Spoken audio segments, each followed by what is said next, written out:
Good evening, everyone. Can you please stand for the national anthem?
Before you take your seats, I would like to ask the former chairman and current vice chairman of the St. Philip North Branch, Mr. Winston Walker, to do the prayer.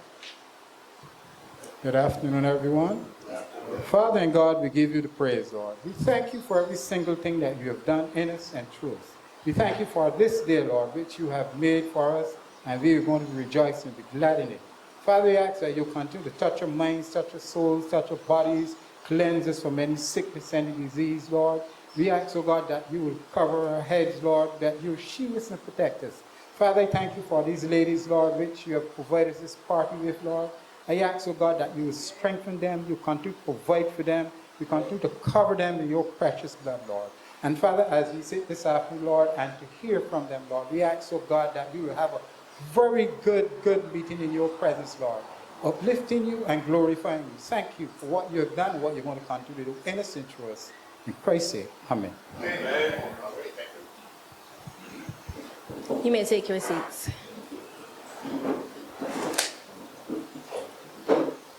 Leader of the opposition, political leader, Mr. Ralph Torn, members of the executive and general councils, members of the St. Philip Executive, comrades, dear loving people of the Democratic Labour Party, good evening.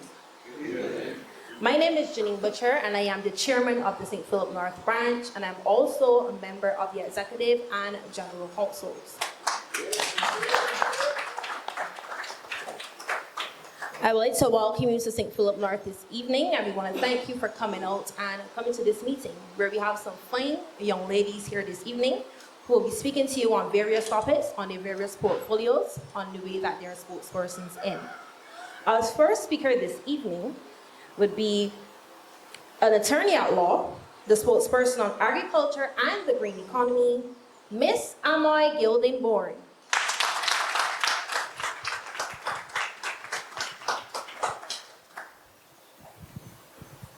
Good afternoon, everyone. Like the young lady just said, I'm the spokesperson under the Democratic Labour Party on agriculture and the green economy. Now, like you, I am a proud Barbadian. And over the last 6 years, I've seen the government operate with a troubling lack of accountability and transparency.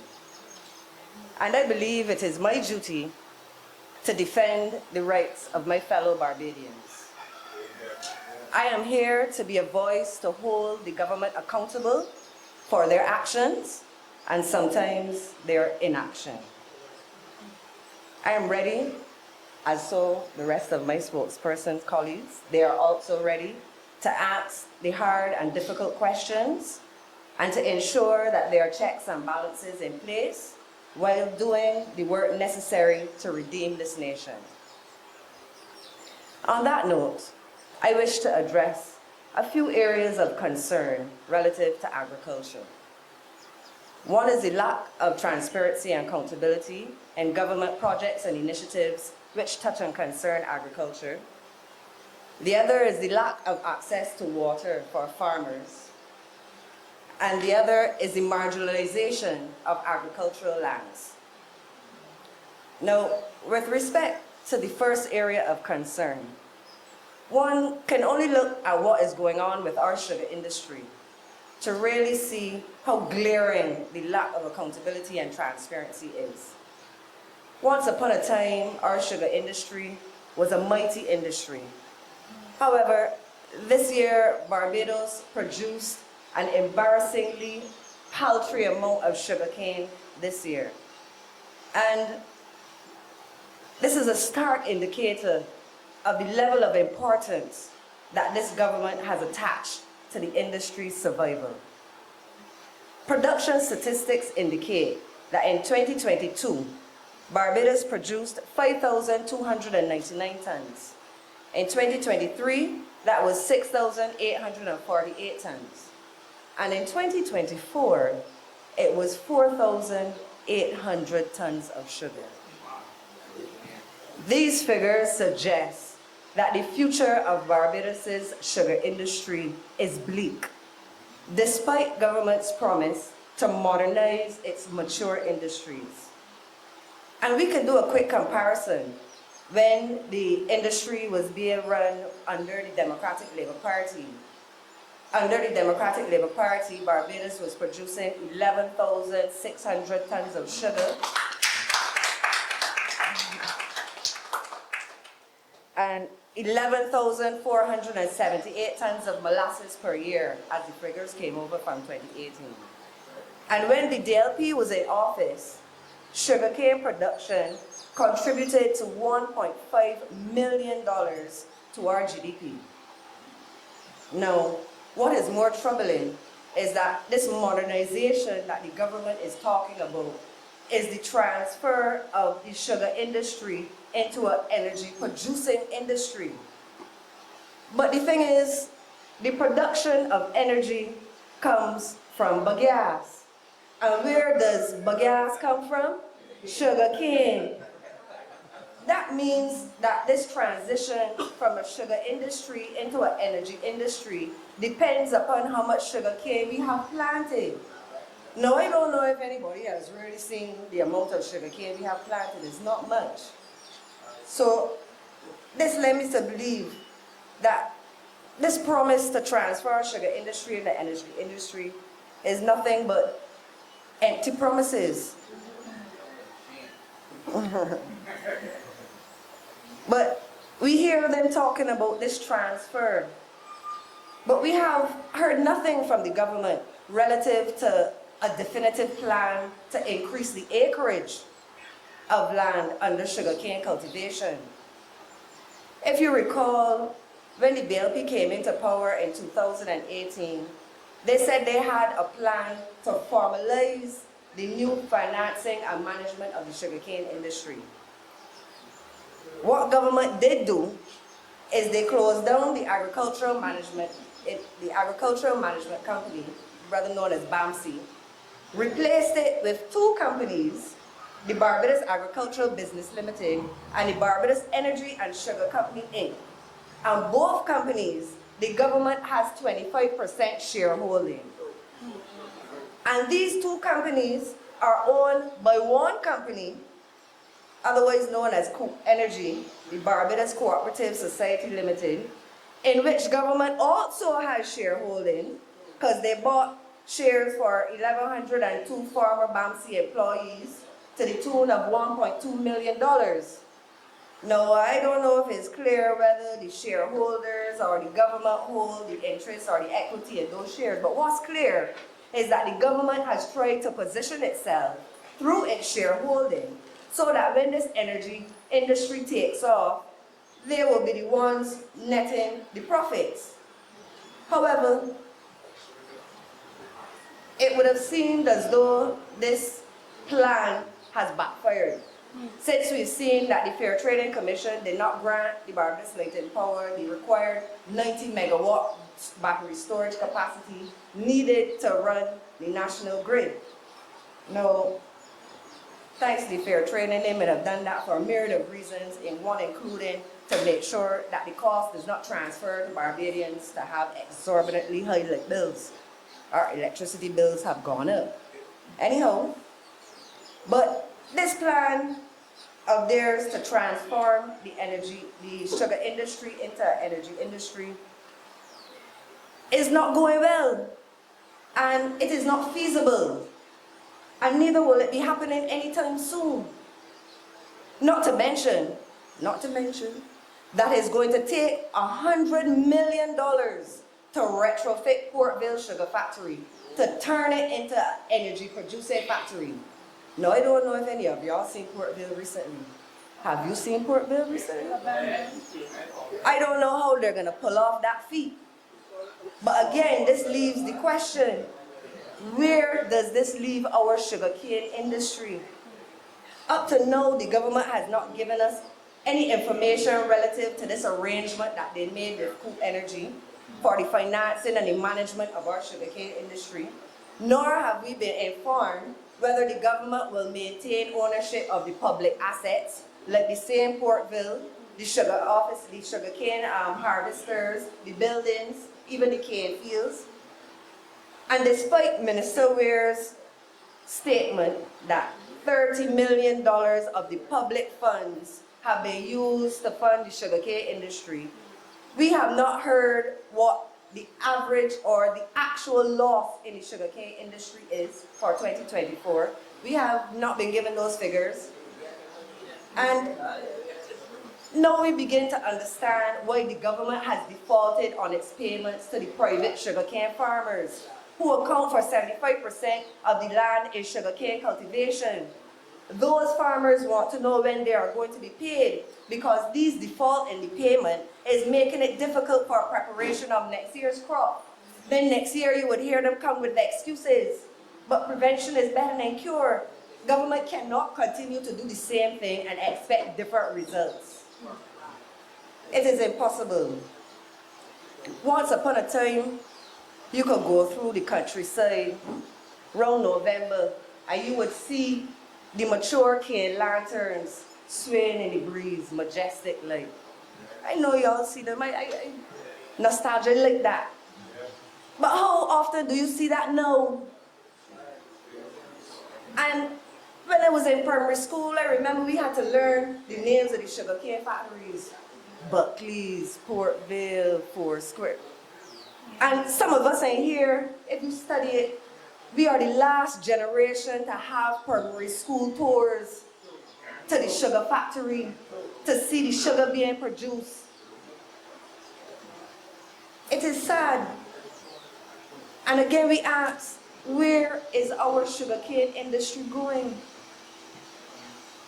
The government must do better to secure the survival of this industry and stop this self-sabotaging. Stop the sabotaging of the sugarcane industry. We have to do better. We have to do better. Another project which has left Barbadians with more questions than answers is the Black Belly Sheep project. And it has been made fundamentally clear that the government has not prioritized local interests, and they have rubbished the principle that home drums beat first. What is the status of the Black Belly Sheep project?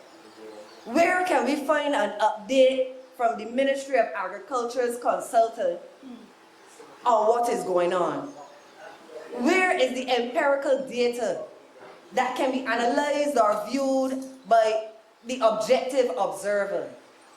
How much money was generated by this project? What benefits did the farmers reap? Barbadians have questions, and we have a right to know. It is sad that we are no longer owners of the DNA Black Belly patent, and that we have exported our heritage. And we signed the national anthem just now. So much for being strict guardians of our heritage. We must have pride in our industry and not sell out.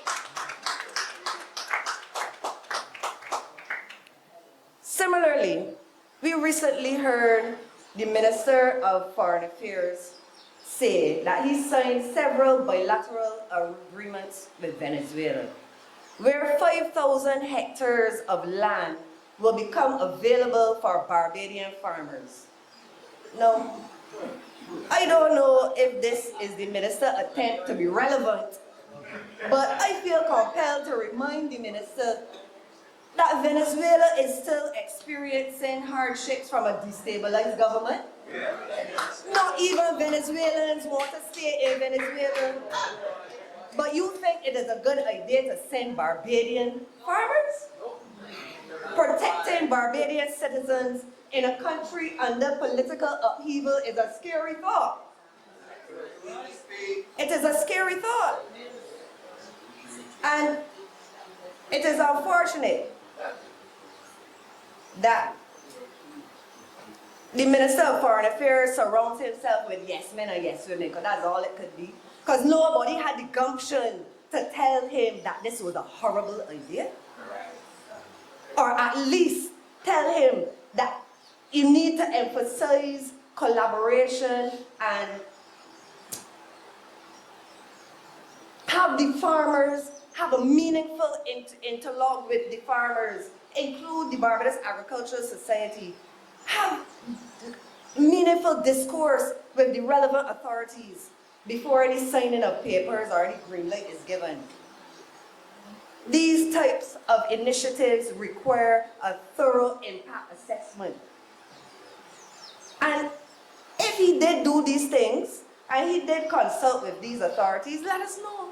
Tell us what information he used to base that decision upon. Because Barbadians would like to know. We would like to know. And Barbadians also have a lot of questions about the medicinal cannabis project. Another area which has left us with more questions than answers.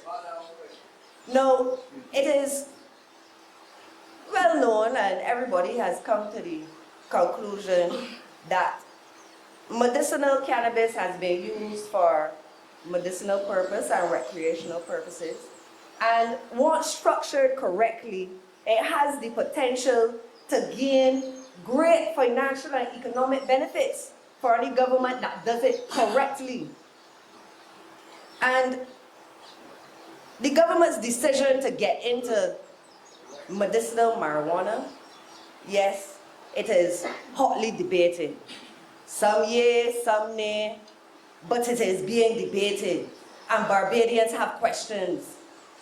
We have questions.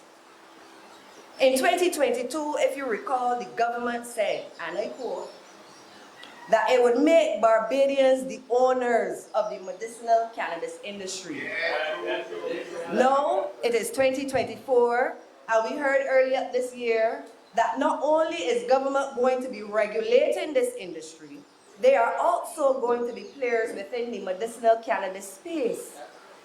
So tell me, how does this affect the persons that have bought licenses previously or those who are currently involved? Does this mean that the government is now going to be a competitor of the same people that it said it would make the owners of the medicinal marijuana industry? Make it make sense. And the government also needs to give an account of the $25 million, yes, $25 million, that it was given or allotted to the development of the industry. Where is the 25 million? What did we use it for? We are not seeing, we do not have anything to show for it, or at least. It gets more. Oh dear. Oh dear. Given, no, that may be, but we still have questions because there's movement in the industry, but we're not being told what is going on.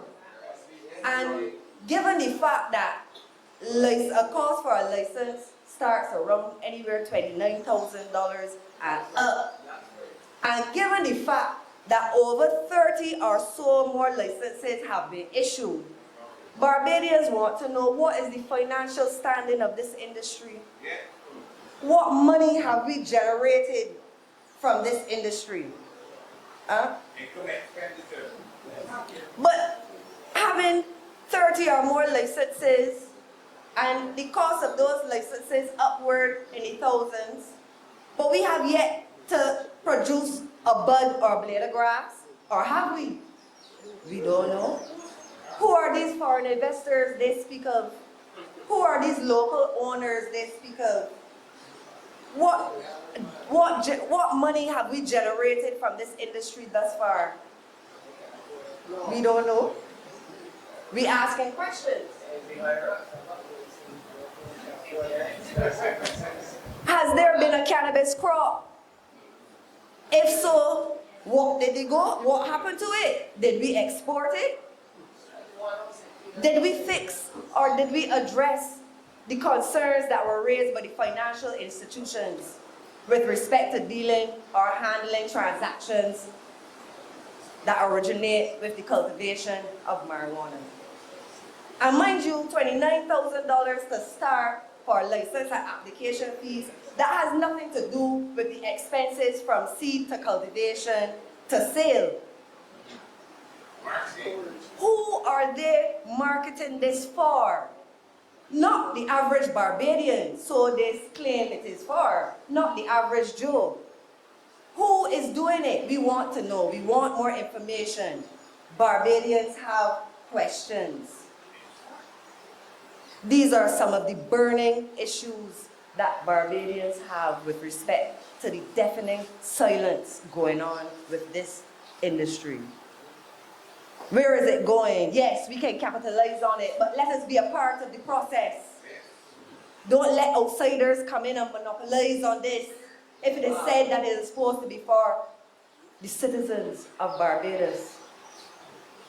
So, another area of concern I have is a lack of access to water. Now, I know we have a general issue with accessing water in this country, but today I am touching on concerning agricultural specifically. Now, with government's nonchalant attitude towards their awful response to this resource management, it doesn't bode well for agriculture and farming. Now, I've said it before, and it is worth saying again. Barbados has been designated a water-scarce society by the World Health Organization. Nothing to be proud of.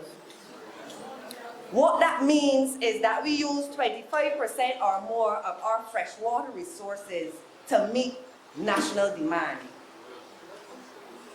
Yes. And that is concerning. That is concerning because the lack of access to water will contribute to the low production levels, like we saw with our sweet potatoes and our onions. And while the provision of water tanks is admirable and a step in the right direction, they gave the farmers up Spencer's water tanks. I would highly suggest that the Minister of Agriculture look to implement or focus on water harvesting technologies. Our PM goes all over the world. You mean for the last 6 years, she has not been able to bring home a technology that can assist us with managing the system and the aquifers that we have in Barbados? Something must be done to handle this problem. No, we must capitalize on the rainwater when we get it. The first part of this year, we experienced some drought, but we also had some heavy rainfalls. And we have some areas in Barbados, whether we like it or not, that is flood. Whether it's because of lack of proper drainage, as we know, or whether it's because in that particular area the water table might be a little higher and so it flood out. But we must capitalize on these bits of information. If we know that a certain area is flood, organized, having a system. Now, I think that we need to challenge our engineers. They're just smart people, you know. Why can't we challenge the engineers at the Barbados Water Authority to come up with a cistern design system to capture rainwater runoff? Extend that challenge to the private sector for relevant companies who can also help extend that to the public, invite innovative designs. If we could do it for a monument down in Shafalgus, where we could do that for something of water resources that's important. And while our PM continually talks about climate change, and don't get me wrong, I agree, we have to be ready. We have to put ourselves in a position to be able to deal with this climate change issue because it is a real issue. But what Barbadians want to know is what is the government doing to properly manage the aquifers that we have? What are we doing to ensure that we have some sort of sustainability? It is unacceptable. The existence of water for agricultural purposes, the lack thereof rather, it is harming our goal of our food security. Without water, the plants and the crops won't grow. The livestock also need water. It is something that needs addressing, and we need to address it with haste. If the government had put as much energy into agriculture as they did building the roads for the ICC cricket, we may be in a better position. I mean, I don't know, I didn't take a survey or anything like that, I'm just saying. Right? Now, another area of concern as a spokesperson on agriculture and the green economy is the continued marginalization of agricultural lands. Now, in 2022, the government said to the people of Barbados, and I quote, that they will oversee the transition of the agricultural industry into a modern technology-enabled industry, which makes the lives of farmers easier, attracting young people and contributing to the development of our food security. However, actions speak louder than words. Actions speak louder than words. Government's continued marginalization of agricultural lands is a great contributor to our low production levels and the rise in our food importation bills. We import almost 90% of our food stocks here. That's nothing to be proud of. That is absolutely nothing to be proud of. And we saw what happened with Heartland Estates. We saw the government's, we saw the government's acquisition of 50 acres of arable land at Vauxhall. Then we saw the government's attempted acquisition of 122 acres, but we heard the persons at Valentine, through their spokesperson, speak out against that. And if not for the public outcry and stern opposition by specific agriculturalists, that would have been a great loss to our agricultural sector. And that, despite the Minister of Agriculture saying that it would not have affected agriculture in any way. Utter rubbish. And while I agree that the provision of housing is important, it cannot be at the sacrifice of the agricultural sector.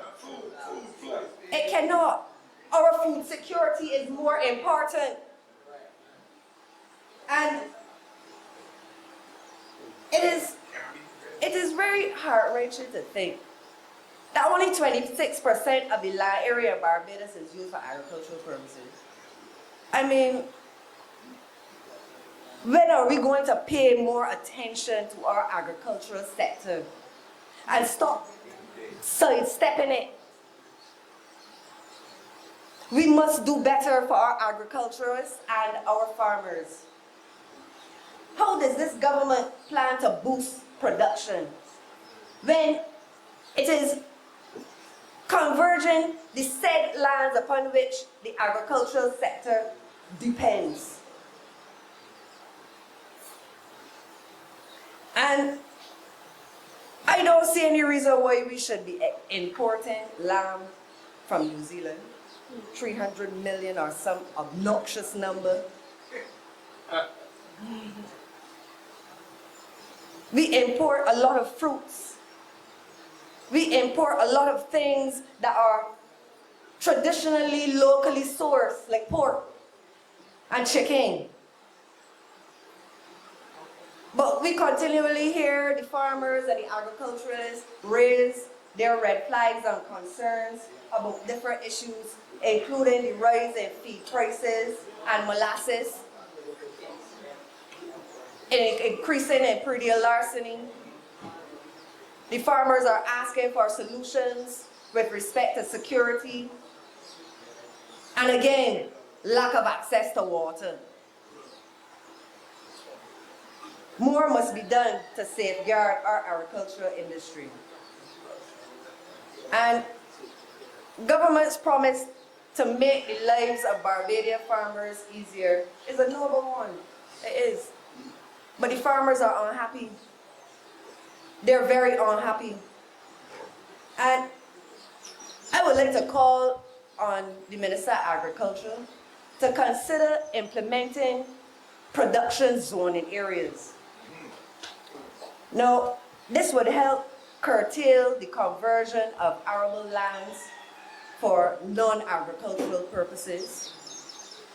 And from what I understand, agricultural zoning was done in the past. So if that is the case, I think it is something that we should heavily consider reintroducing. Our agricultural lands need to be protected. Additionally, I also think that an amendment to the Planning and Development Act of 2019 would assist in curbing the minister's authority or power under that act. When the Minister for Town Planning has sweeping powers to unilaterally earmark an area for development, not agricultural land, hands off. It should be that way infinitum. We should not have the situation reoccurring where we see fertile arable lands used for things that are not agricultural minded or agriculturally vested. It is time that we stop this self-sabotaging and focus on our mature industries. We are mashing up the very legacy that have been created over generations. If we have any interest in securing the future for our young people, we have got to do better. And my fellow spokespersons and I have volunteered to take up the mantle.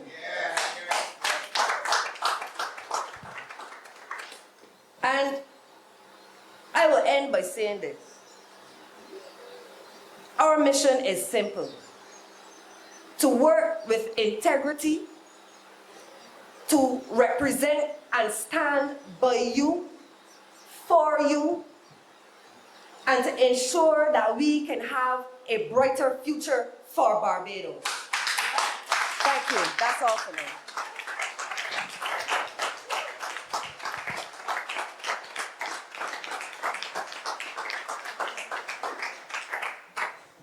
Thanks to Amoy Gilding-Bourne for giving us that wonderful presentation.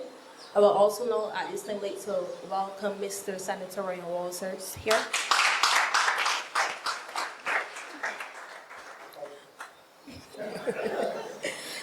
Our next speaker this evening is a lecturer, the third Vice President of the Democratic Labour Party, spokesperson on education and innovation, Ms. Felicia Dujon.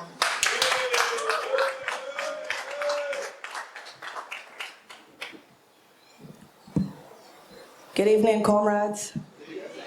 I have to apologize for my voice, but you'll have to bear with me this evening. First of all, I just want our male comrades to give our women a round of applause. Give our women of this party a round of applause. Because what seems to have happened in the last few months, in the last few weeks, has tended to bring some doubt in the minds of the public, in the minds of some of our comrades. But we just want to gently remind them that we always honor our women. We always ensure that our women have a voice, that the women have the democratic right to choose whether they want to speak on the rights and advocate for others, or whether they want to fry pork. That is their choice. But we want to remind the public that the Democratic Labour Party has always stood on the grounds for the rights of women. So do not allow them to create any doubt about our women and the role that our women have continued to play in this great party. Let us not forget. So this evening, as you have seen, our women are here, not only to defend the rights of our party, but also to defend the rights of all citizens of this country. And these are strong women we're talking about. These are women that will stand against the forces that attempts to undermine their rationality and who they are as individuals. We stand close to our brothers, and our brothers do not put us in the back door or the back seat. We sit at the table with them, and we help them, in some cases, navigate the policies, because the woman's voice is also powerful. And we must never forget that, because our party represents the interests of all members of society. So I want us to be very mindful that when the propagandas start and when they go on social media and attempt to undermine our women, remind them, women are the foundation of this party. And if they choose to stay, we bless them. And if they choose to go, we still bless them. Because this is who we are. This is the philosophies that we stand with. This is a tradition that our parties always hold. And it's not going to change. So when someone comes and attempts to undermine our women, we have to fight back. And how do we fight back? We show them what we're capable of doing. Can you imagine our sister, our comrade is standing here and telling us about agriculture? Women talking about agriculture in this party. But I'm a farmer too, so I just wanted to add that. So the reality is that we always have to support our women. Give them the support that is needed, because they will need it. When you see them, give them a little pat on the back. Good job, sister. Good job. Keep going. Because our journey is going to be a very difficult one. This evening, I came here on behalf of someone very special in our lives. I know that I'm the spokesperson for education, but I believe that every one of us here has a special teacher in our hearts. And if we go around the room, we may remember that teacher. Whether that person had a positive impact, or whether that person gave you a few little lashes here and there. But you will remember that teacher. This evening, my main focus would be on the rights of our teachers and how our teachers are being treated under this administration. The lack of respect, the lack of integrity, the lack of dignity that they give to our teachers. I know we have been speaking quite a lot over the past few weeks, the conditions that our children had to return to. And they attempted to lock me up because they were trying to figure out what school I went to. But I'm a member of the Democratic Labour Party. We're too sharp for that. We don't fall into their traps. So not only that our children have to experience that kind of inhumane conditions, but our teachers. The persons that have guided us through life, many of us were influenced by our teachers. Whether it was in nursery school, whether it's in primary school, secondary school, even at university level, college, we remember those individuals who had an influence, a positive influence on our lives. Yet, we have a government that has total disregard for our teachers. Total disregard. And I want us, as the Democratic Labour Party, to stand firm with our teachers, because it is not easy for them. For the last few weeks, I have been receiving calls, messages, because at this point, the teachers are under stress. And what's even worse, they cannot speak up, because we have a government who is attempting to silence the voice of every member of the society, including the teachers that are supposed to guide our children. When we leave our children in the care of teachers, we know that their hearts are there to protect our children. And if we do not take care of our teachers, and if we do not stand on the right for our teachers, who will stand for them? We have to stand for teachers because they stand for our children. It's the teachers that tells us when the school is dilapidated, when there needed securities in the schools. And it is the same teachers that they are turning their backs on and not ensuring that the teachers receive the benefits that are critically needed for their livelihood. Comrades, teachers are human beings just like every one of us. Every single one of us went to school. Our first teachers were our parents. Then in some cases, the priests or the pastors. Then the teachers. They are the ones who molded us. They are the ones who not only taught us academics, but also how to be a good, moral human being. How to determine right from wrong. This is the roles of our teachers, and they have continued to do it. So when you place teachers at a predicament where teachers have to now think about whether they will receive the salary which they work for, it is unjust. You have teachers in acting positions without receiving their payments. How are they going to be able to pay for their bills? How are they even going to at least envision having a mortgage? Comrades, I am here this evening so that we as a party have to critically think about the Education Act. Why is it important? Because I took some time to go for it. And one of the things that I observed is that the minister has too much power in her hands, which is one of the reasons why she's disregarding certain parts and certain sections of this Education Act and breaching them.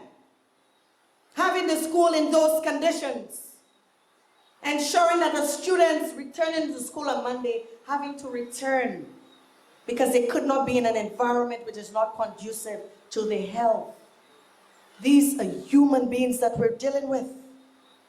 This is a government that told the populace that they care.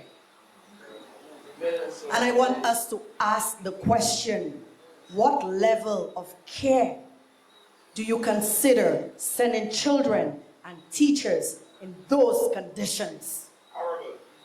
What level of care? So the Education Act specifically identifies the areas that the ministry is responsible. It includes that the ministry is responsible for the upkeep of the schools. The ministry is responsible for ensuring that the school has the resources that it needs. I did not have to go and ask any permission to the minister or the ministry to gain access to the school. The majority of schools do not have fence. So why would I need permission to go and look? And we are now speaking of security protocols. How can you have a security protocol and there's no fence? There's no kind of security, not even for the teachers, nor for the students. These are the realities that we are dealing with. We are living in a country where our security is at risk. And we heard our comrade Verla spoke on crime in this environment, in this society. And we can also imagine security of children and teachers at the school. Comrades, I know that you remember many instances where persons from the outside walked into the school and have attacked teachers and students.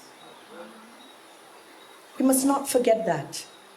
We are placing them at risk. We are placing them at risk because the government, a minister, does not think it is good enough to protect teachers, to undermine teachers. So that's one part of it, to dealing with in terms of the payment. The minister responsible for public service, can you tell me who is the minister responsible for public service? The minister for public service is who? The prime minister. They have too much portfolios. Too much portfolios that sometimes they lose track of what they need to do. The minister responsible for public service created an amendment, actually a bill, called the Public Service Teachers Order last year that dealt with payments for teachers, those in acting positions, those are subject teachers, guiders, counselors. Ask those teachers, have they received the updated payments? Have they received these updated payments? But what is very important, none of those ministers can ever say that they are short-changed or short-paid on their salaries. Not one. But they can do it to civil servants. They can do it to teachers. The most, I would say, I have to be a little biased, one of the most important professions and vocations in any human civilization is our teachers. They are the ones that create the doctors. They are the ones who create the engineers. They are the ones who create even the politicians too. So we must ensure that we protect our teachers, we protect their rights, and ensure that they receive the payments that is granted to them, that is earned by them. And I know sometimes we may be a little hard on our teachers, but our teachers work hard with the limited resources that they have. Already they're not being paid, but they also have to take it out from their pockets to buy resources for their classrooms. All those supplies and all of these things for their own because they care about the children. If you tell me look for somebody that cares in this country, it's not going to be this government. I will go and look for a teacher first. These are the people that really care about our children and make sure that our children are guided the way that they should. But they're not getting the intervention. Every week we're hearing the unions are coming out and pleading on their behalf. But what does the minister do? They send out the communication specialists to speak all that wonderful language and all this refined English. We don't want all that long talk. We want you to have better conditions for our teachers. We want you to ensure you pay teachers what is required of them. They work hard, pay the teachers. Grant teachers the vacation that is needed, even though that they are substitute teachers. Give it to them. They deserve it. And also, what is very important is that we have not considered in terms of training for teachers and giving them that kind of dignity. Could you imagine the same week teachers had to report class back to class, they had to return to do some kind of workshop without any kind of notification? That lack of respect, that lack of dignity is very similar, if I have to say that, to what our opposition leader experience where someone could just pick up the phone and say, come along. The Democratic Labour Party does not function that way. We do not function that way. We treat everyone, regardless of what profession that you are, what position that you have in society, we treat you with utmost respect and dignity because we believe in the principle of equality. Regardless of all the accolades that you can have, you still have to treat everyone equally. In addition, I believe that at some point, teachers will have the opportunity, because we've spoken quite a lot in terms of education reform. So teachers, in and of themselves, we have to take into consideration what teachers have to endure, the roles and responsibilities of teachers, ensuring that not only that they, in terms of the employment rights is very important, the conditions that they live in, the conditions that they work in, because they spend 8 hours of the day in those environments. We've seen the environments. And comrades, you know that your spokespersons, every single one of us, are working hard. We do not stay in office. We walk out there. We go out there. We observe what are the conditions for the teachers. We want to see what the staff room looks like. We want to see what the classroom looks like. So you can send all the memos to restrict us, but we will be there. I will put all the disguise that I could to get in there. But I will get in there so that the people can know the truth. The people deserve the truth. We need to stop deceiving people. Stop being unethical. And in the matter of education reform, one of the aspects of the Education Act is that you must consult stakeholders. You must consult your stakeholders. Parents, teachers, principals. And we knew what happened during education reform. Haphazard. Call your day before, come to a meeting. Lack of respect and dignity. That's all teachers ask for. That's all they ask for. That persons recognize that it's not just a job that they're doing. They're guiding our young persons. And if we have to alleviate some of the crime in the society, we have to understand that role models are very important for our young men and women. And it starts in the classroom. If it's not at home, it starts in the classroom. Because we know that some parents, sometimes it could be a little difficult, and it's the teachers that provide that guidance for them. It is the teachers that will be molding our young persons. So if one of the things that we can do when it comes to crime prevention is to ensure that the environment that our young persons are is conducive to their well-being. Because we want functional human persons and human citizens. Human citizens within our society, we want them to function in a way that they know how to make moral decisions for their society, how to make decisions that they can contribute meaningfully to the society. So when we get to the stage where we're seeing violent crime with our young persons, I can almost guarantee you ask one of those young men, who was your favorite teacher at school, and they will be able to tell you. They will be able to tell you which of those teachers had a good impact on their lives. Well, they'll tell you who were the bad ones too. But the majority of times, they will be reminded, and we have to remember that our teachers are the foundations of the education system. Without teachers, we cannot educate our children. Without teachers, we cannot educate our society. And our teachers come from every part, every facet of our society.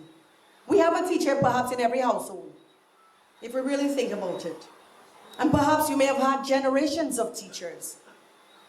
So it's very important that we demand that this Minister of Education that lacks respect for teachers, that she provides the necessary intervention, the necessary kinds of concerns that teachers have, and most importantly, listen to the teachers.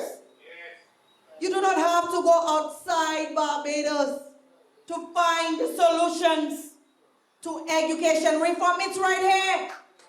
It is right here. The teachers are the ones that are in the classrooms. They know what works and what does not work. Why do we not trust the capabilities of our own people? Why do we not do that? We must always continuously believe in the strength of our people. They have the capabilities. We do not need others. We're not saying that we do not need people from outside, because I could be from outside too.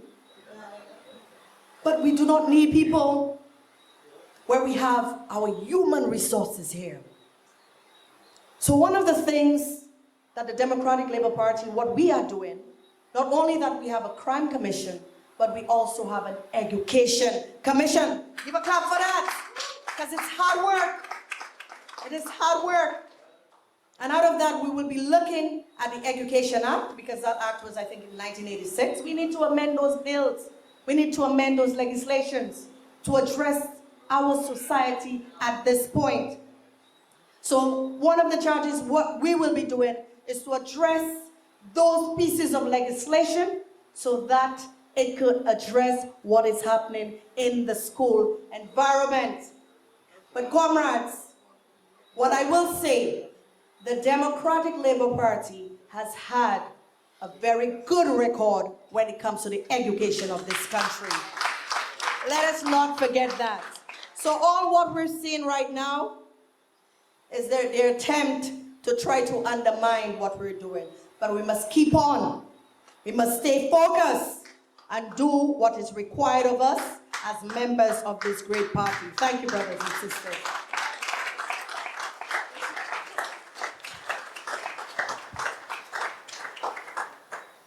Give another round of applause for Felicia Dujon. She was great.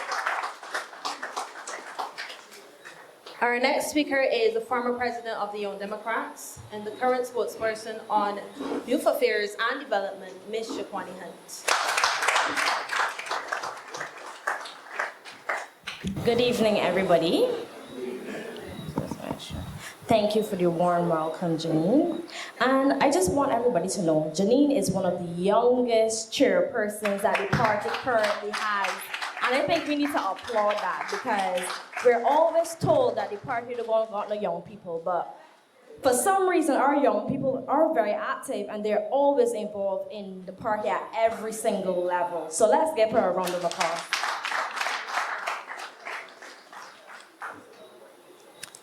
I don't even know where to begin, because my page has so many talking points. I think every single person needs to look at my butt this evening.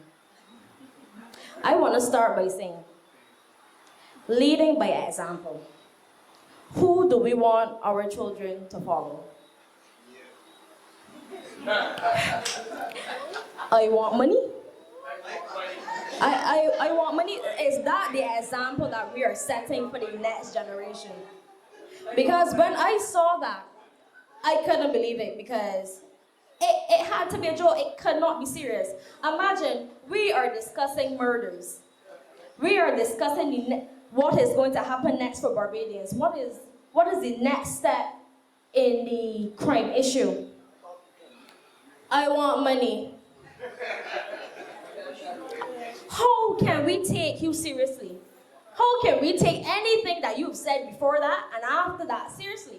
Because you just set an example for us not to take you seriously. And that cannot be the example that the next generation sees and think that they should follow. That cannot be. And tonight we're setting that straight. That is not it.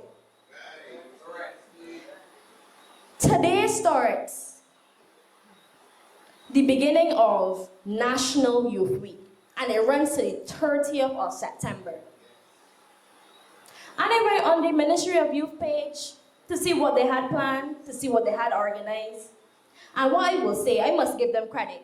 The first thing they had on the agenda is a church service. And we all know, starting with praise is very important. It is, and it cannot pull them down for that because that is the way to start the week. And the theme for this week is acknowledging excellence, inspiring the youth. But then it goes straight back to, I want money. What kind of inspiration or example are we setting? Because that is not it. We need to do better with the next generation, and we need to start by setting the example. And it cannot be the people who are in power making reckless statements and making crime seem like a joke. Because that is what I got from the press conference. I don't know about anybody else. But I could not take them seriously because it did not seem like they were having a serious conversation. At 40 murders, and most of the people either committing the murders or being murdered are young. I have not seen anything from the Ministry of Youth, the minister himself addressing it. He has not addressed any plan to assist those people who are either in the area of the committing the crimes, either passed away, or to help navigate young people to avoid getting involved in crimes. I have not seen anything from him addressing this at all. It's like he in a different world. I understand that this is National Youth Week, but if you're gonna have a National Youth Week and you do not have a plan to address crime that is definitely impacting the young people of Barbados, you are not ready because we are in the heart of it. When you can see 16-year-olds getting charged for murder, you must know that we're in the heart of it. 12-year-olds are getting shot in front of their house. We are in the heart of crime. 6-year-olds being in the line of fire. Can you imagine that we've heard nothing from the Minister of Youth addressing this? Nothing. It's like he did not even realize that these young people are being impacted. I'm not even sure if he realized that that age range comes onto him as well. I'm saying this because it does not look like he is ready to tackle the National Week of Youth because he must come out and say something. I'm calling him out if he's not sure what this is. This is a call out. You must address this. You must have a plan. And I'm hoping between time this video is posted and tomorrow morning you come out. Oh, sorry. I'm hoping by the time that this video is posted, you have a plan. You come out with something addressing this. Because the Minister of Youth, we are calling for you. We do not know where you are. We don't know if you're still at church. We're hoping that when you went to church this morning, that you came up with a plan. I do not know who you have to check in with. I do not know where you have to check in. But honestly, when we think about how this is impacting this generation, we definitely need to hear from him. I looked on their page because I'm always on their page looking to see what they have to offer this generation. Most of the programs that they currently have are targeting 18 to 25. Like the 16-year-olds and the 17-year-olds don't need jobs too because we leave school at 16. Not everybody's going to get into a college, not everybody's going to get into a training institution.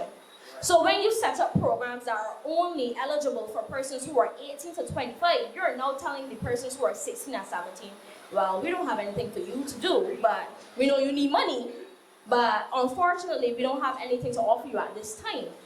And I think that that is something that they drastically need to correct because when you leave out that grave age range, we have something like 16-year-olds shooting people because you have not set up a system or plan to help them transition from out of school into the world of work.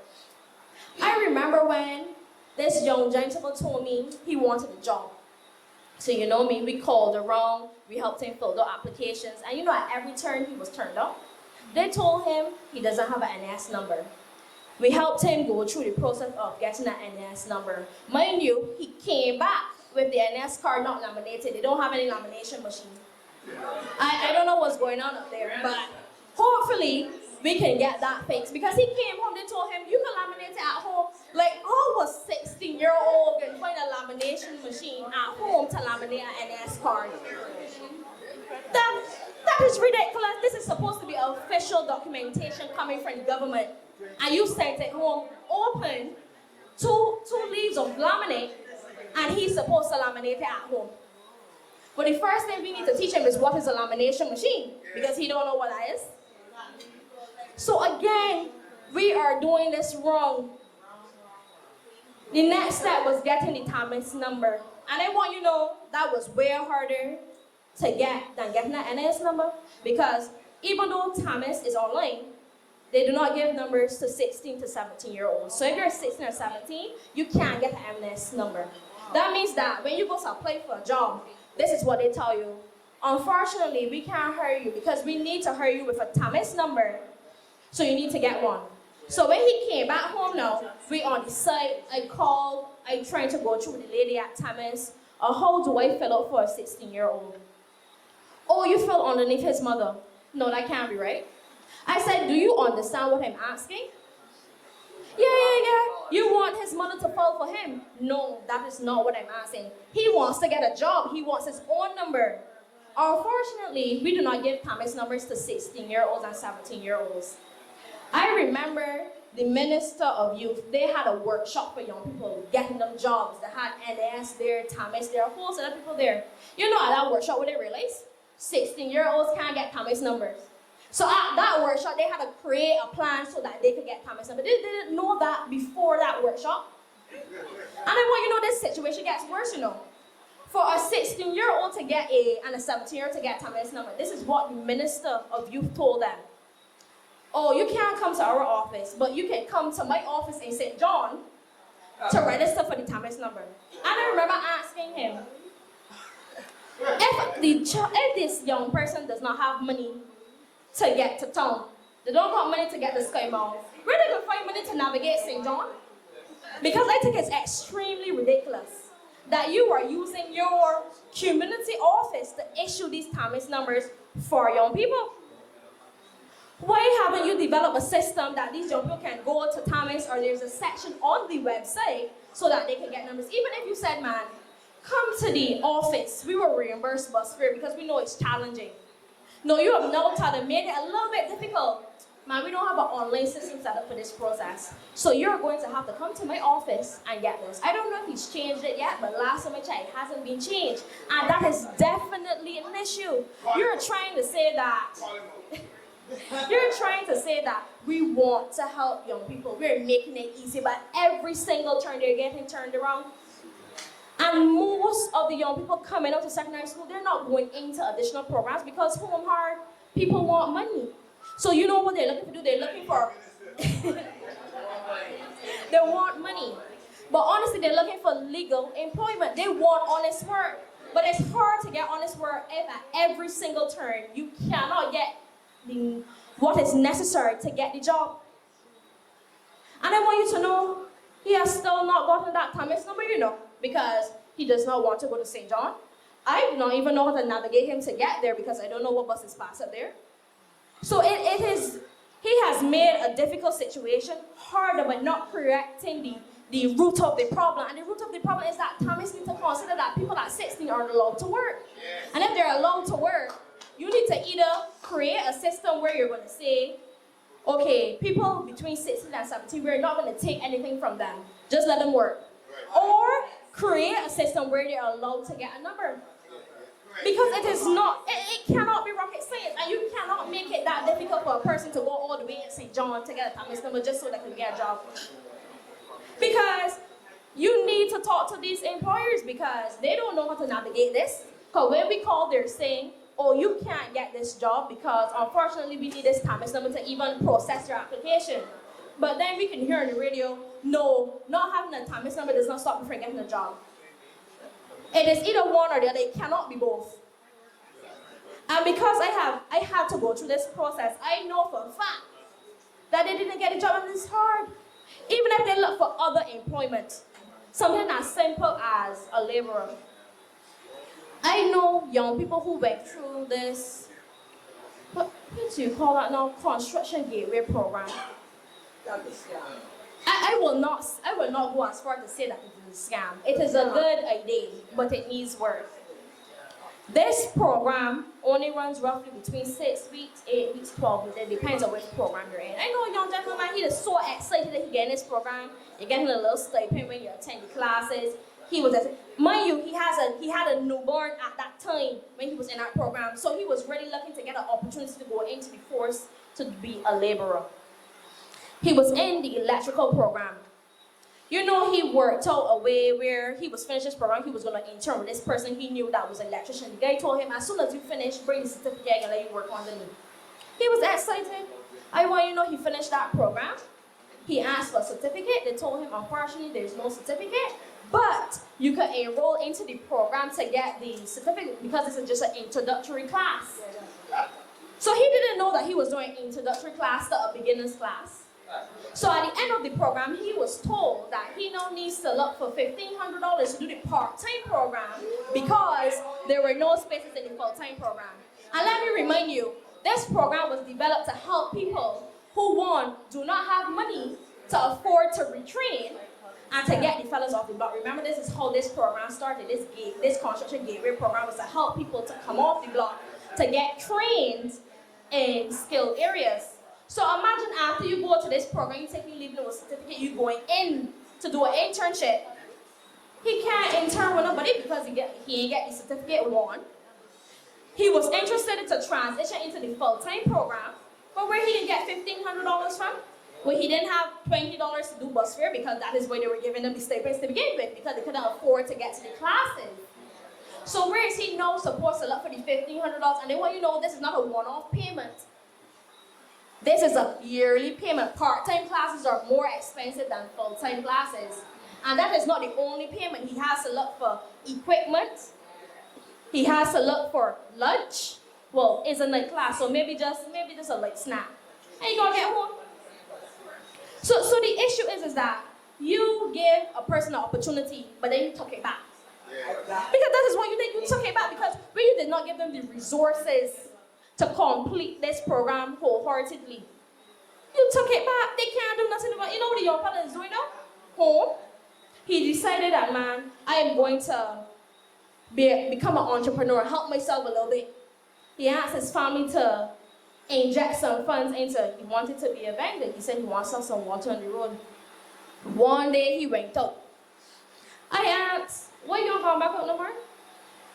Man, people getting shoot, boy. Done with that? That is what he said. He said he done with that. People getting shoot. He didn't care about the money. He preferred to be alive rather than be dead. So imagine an 18-year-old is not home just breathing because he's so afraid to be on the road. Mind you, he was selling water in the daytime, not on nighttime water. Nobody don't vend water for the nighttime. So he's in the daytime selling water. And he's terrified to be outside selling water in the day because he's afraid to be shot.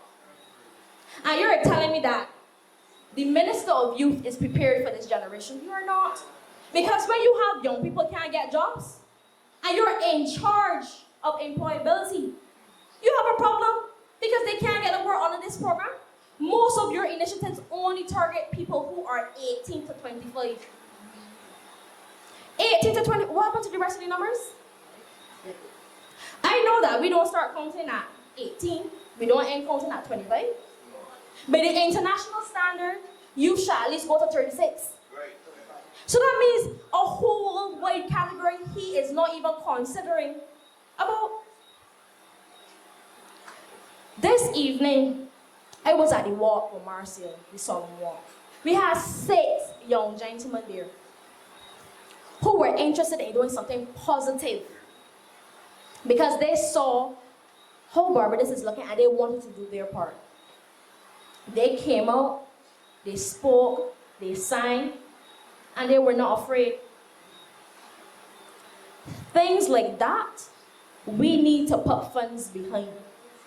Because you know what? When our young people are so afraid to go to work, working for themselves in the daytime, we have a national issue. As somebody said, we got a crisis. But still, the Minister of Youth ain't got nothing to say. And he must find something to say. Because if you're only going to be targeting an age, this particular 18 to 25, in these programs that I think are just a brush on the paint because they're not ready, a 4-week program can't really impact anybody's life because it's only 4 weeks. You cannot train anybody in 4 weeks. The amount of young people I heard on my site to work as laborers, and somebody asked me, you can't bring them to work by themselves? I said no, because they are beginners. They need to be supervised and rechecked at every single level because they are now starting. So when you train a young person and then you just jump them someplace, they're now starting, they're expected to make mistakes. They're expected to trip up because they are now learning. We need to create programs that when these students, young people come out of school, they are shadowing a person at work, not just juggling them in a job because that is not enough. You cannot say that at 16 years old, after they get this job, they go to work the first day. The first 3 weeks, they don't know nothing. When I left school at 16, I didn't know nothing at all. I did not even know how to fill out an application form. And I graduated with CXCs. And I left what they were considered one of the top schools. And I said I found that was one of the fundamental faults. I left school and I could not even fill out an application, not because I couldn't read, but because we never had any in-depth conversation at school about work after school. Nobody talked to us about how to navigate stuff like that. I did not even know how to register for an NSCAR when I first left school. You know how we figure out those things? I call places. And then you know what I did? I told all of my friends, you know what? If you want to get these summer jobs, we gotta get NAS cards. So I had at least 8 people with me at NAS line up to go and get NAS cards. And then you know what I told them? They gotta get police certificate characters. So then another day, we got the parents that brought me down in town, waiting in the car park and in the line. We didn't know that the police certificate character at that time was only taking 60 people a day. So imagine that we're in a line for about 2 hours now. We get the top line, we hear, well, unfortunately this is cut off, so you gotta come back tomorrow. So it's like we are going forward, but then we're going back. We wanna say we made things easier, and then we put them online. I want the hardest thing to get now is a police certificate character, Because when you apply online, paying online ain't easy, Ain't just putting your card information. You either gotta register with the Easy Pay app, which always seem to, I don't know, always seem to be giving you an issue, or you need to go to the post office, which I think is so ridiculous. Why you can't just pay straight away? Because it is something, you already made the system simpler by applying online. Why make it harder by making me have to go to the post office to pay? It is ridiculous. I think that we really need to look the plan for this generation. The next generation, because we are just jucking people out of school. We don't care if they qualify. We don't care if they're leaving with CBQs, NVQs, CXCs. Furthermore, we even care if they're 16, because if them is 15 and a half, the school semester ain't, they're still putting them out of school, because you know what they're saying. My name is give trouble. And I always say, children don't give trouble for no reason. I don't know if any of you would have heard my presentations before when I spoke about the lack of social workers in the school. And they need to increase that. Because if you don't increase that, these murders that we're saying now are going to multiply. Because children don't act out at school for no reason. And if they're never going to get to speak to anybody, and if the social worker is going to have to manage 4 primary schools before you can get to talk to one child, you got a problem. Because time you get back to me about my problem, maybe my problem started in first aid. I may be in class 1. My problem could only grow worse. Because there was no early intervention. And that is what we need here, early intervention. And I think the Minister of Youth is forgetting that primary school falls under him too. Yes, we have a ministry for education. But as the Minister of Youth, you have to have a plan for that age range as well. Because I know you may not hear about it a lot on the news, on the internet. But you see that age range from primary school, a lot of those children are giving trouble at school, trouble that you just cannot control. When teachers have to deal with 30 children or more per class, and you're having 2 or 3 troublemakers in one class, they can't survive. The whole class is impacted. The whole class.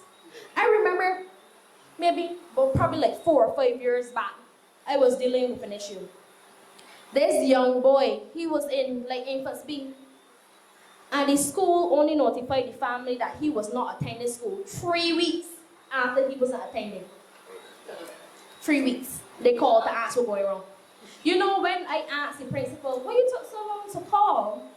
The school was so quiet, right? I ain't called. The school was quiet. I said, that is not good enough. You knew what the home situation was, and you should have done your due diligence. You should have found out why he was not at school.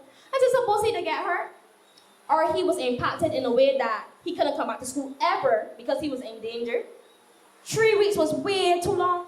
I asked her, so did you bring in the social worker or the counselor? Man, you know, we only got 1 to every 4 schools, and they haven't gotten the opportunity to get to him yet. I said, okay. So we went down there, had a meeting, the child was there, the parent was there, and I asked the child, why you be praying every day, all day? When I pray, it's gotta go home, and it's wrong, go home. You can imagine this child orchestrated going home for the day. In his mind, he realized that every time I pray, they can't stand it and they may send me home. And he wants to be at home. And because they never asked him the simple question of why he was behaving in that manner, they never realized that this child was playing them all the time. He was playing the adults. And they never realized because they did not take what he was doing seriously. They were just like, oh God, thank God this child came back to school. Hopefully he never come back and get transferred. And that is not good enough. It is not good enough because I can keep saying that and I can say it every single time I get behind a microphone. You need to do better. You either need to create an initiative where you have more people doing social work and more people doing guidance counselor work and more people studying to be counselors. Or no, you're not ready. Because this whole thing about going to church once in a while, praying for Barbadians, praying for the youth is not good enough. Prayer can only go so long. Prayer cannot stop a bullet. It cannot. Because I'm telling you, if that mother could have prayed for that little girl who was 12, and that prayer could have stopped that bullet, she would have prayed. I think the minister of youth needs to do more. And if he ain't sure what to do, he could call me. My number is online. You can call me. I can tell you what to do. Because I'm not going to keep my information from you. Because... Man, he know my number. Why I'm not going to keep my information from you? Because at the end of the day, we are trying to secure the future of Barbados. And if you're going to say the youth is the future, you need to do more and you need to do your part. And thank you very much, everybody here tonight.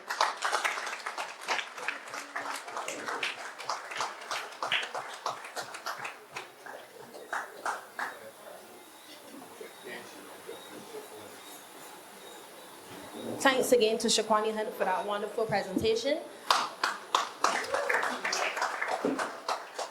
At this time, I would like to also announce that the 3 St. Philip branches, which will be St. Philip West, St. Philip North, and St. Philip South, will be working together as we believe we can start the revolution in regards to winning the next general election. We will be doing a joint meeting in October. The date will be revealed. And the St. Philip North will also be having a barbecue on November 23rd. And we do look forward to your support for that. All right. Our next speaker is my good friend, former candidate, a sports psychologist, and spokesperson on sport, Dr. Marie Armstrong.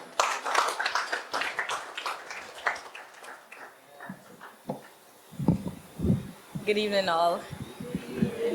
Oh, I can't help but beam today. I'm always so happy in the midst of my comrades and just speaking on behalf of this party.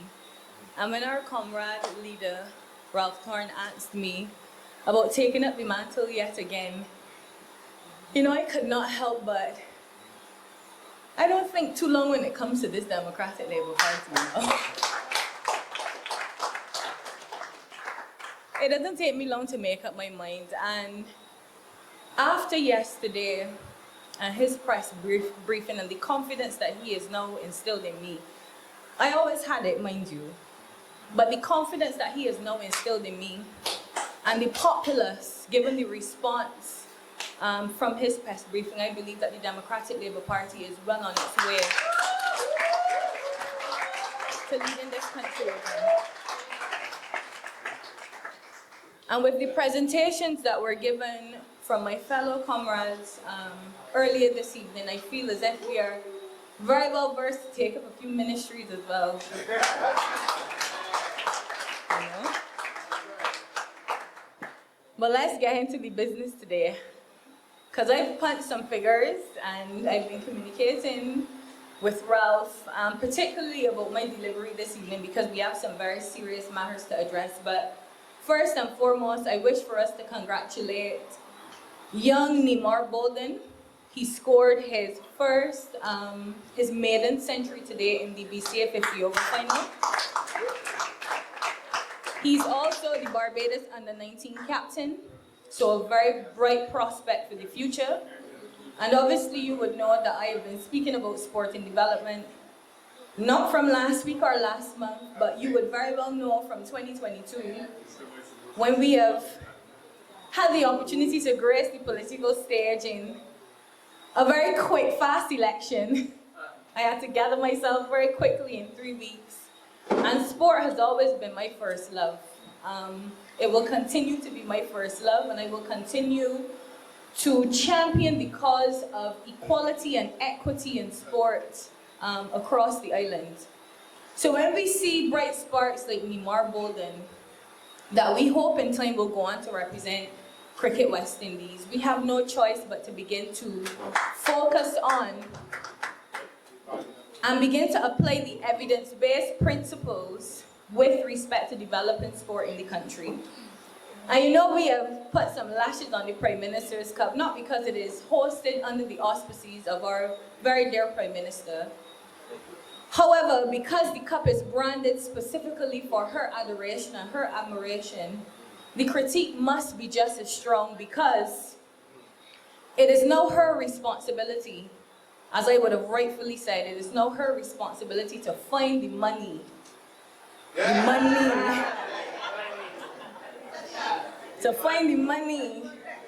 Because athletes want money. Because athletes need money. Athletes need money to pay for food. They need nutritionists. They need physiotherapists. They need psychologists. They need coaches. Athletes need mentors, you know, and we look at the athletes as they are adults, but we fail to recognize that those athletes were once children. And as Comrade Verla would have rightfully stated, our athletes right now need coaches. So not just physical education teachers within the school system, but coaches to fully support the complement of already well-qualified National Sports Council coaches, right?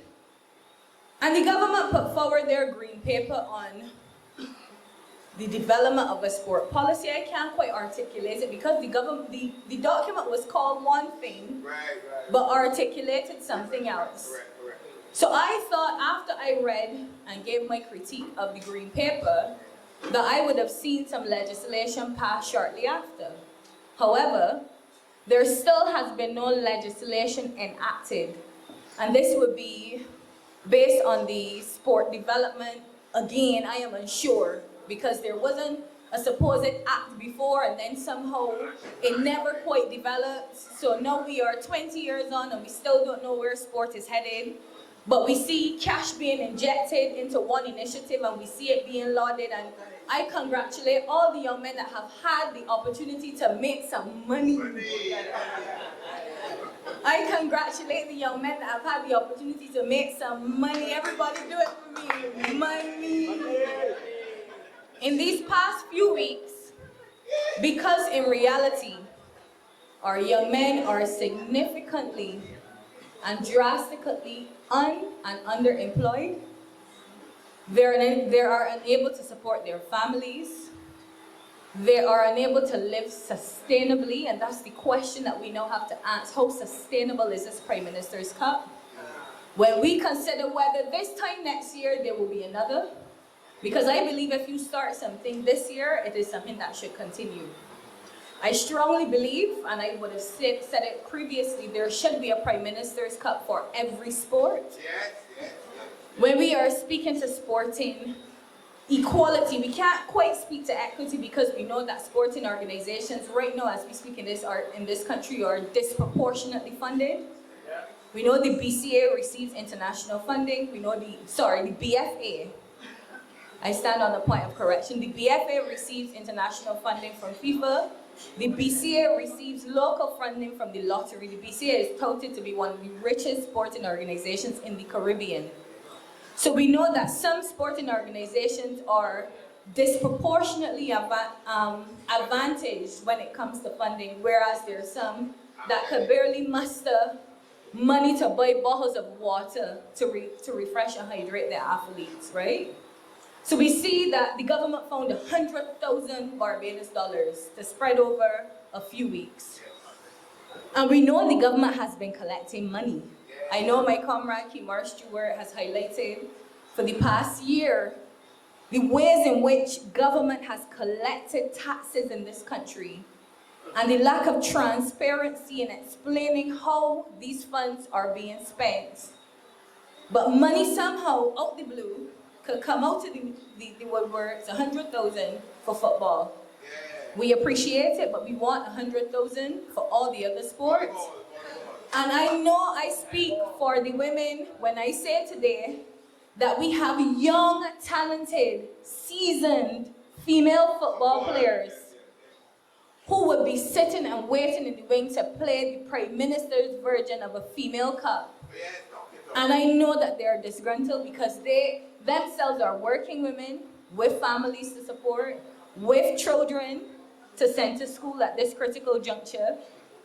And we know that they would have loved the cash injection as well. So gender inequality is obviously a very real issue. And we know when we think about global sport and we see the advocacy for women in sport, we cannot go without highlighting our own equalities in this country that we call Barbados. And I find it to be very disingenuous to capitalize on the lead up to the Cricket World Cup, because you all saw the discourse and the debate and the public discussion about how women should be treated and women should receive equal pay. And I want it to be extended to this country. Do not use sport, again in a tokenistic way, to generate headlines, to appear to be progressive, to speak progressively, and your actions not meet your words. It is disingenuous to continue to tout progression with respect to gender equality in sport and not put action to your words with respect to advocating for women's rights in our country. So that's another issue that I intend to continue to champion. Lack of sustainability. Where do we go from the Prime Minister's Cup? I have suggested from before, out of the teams that have been competing, each team now should have an academy developed out of the Prime Minister's Cup, where you would see the communities then brought further together. Academies from the ages of 7 to 16 years old. We already know that sampling years are important, as I would have rightfully said, but talent identification with respect to the sustainable talent development of our athletes is of critical importance. And the Prime Minister has rightfully invested in what one would think would be a good model for sport development. But again, we can't see any real thought going into the long-term sustainability of the tournament.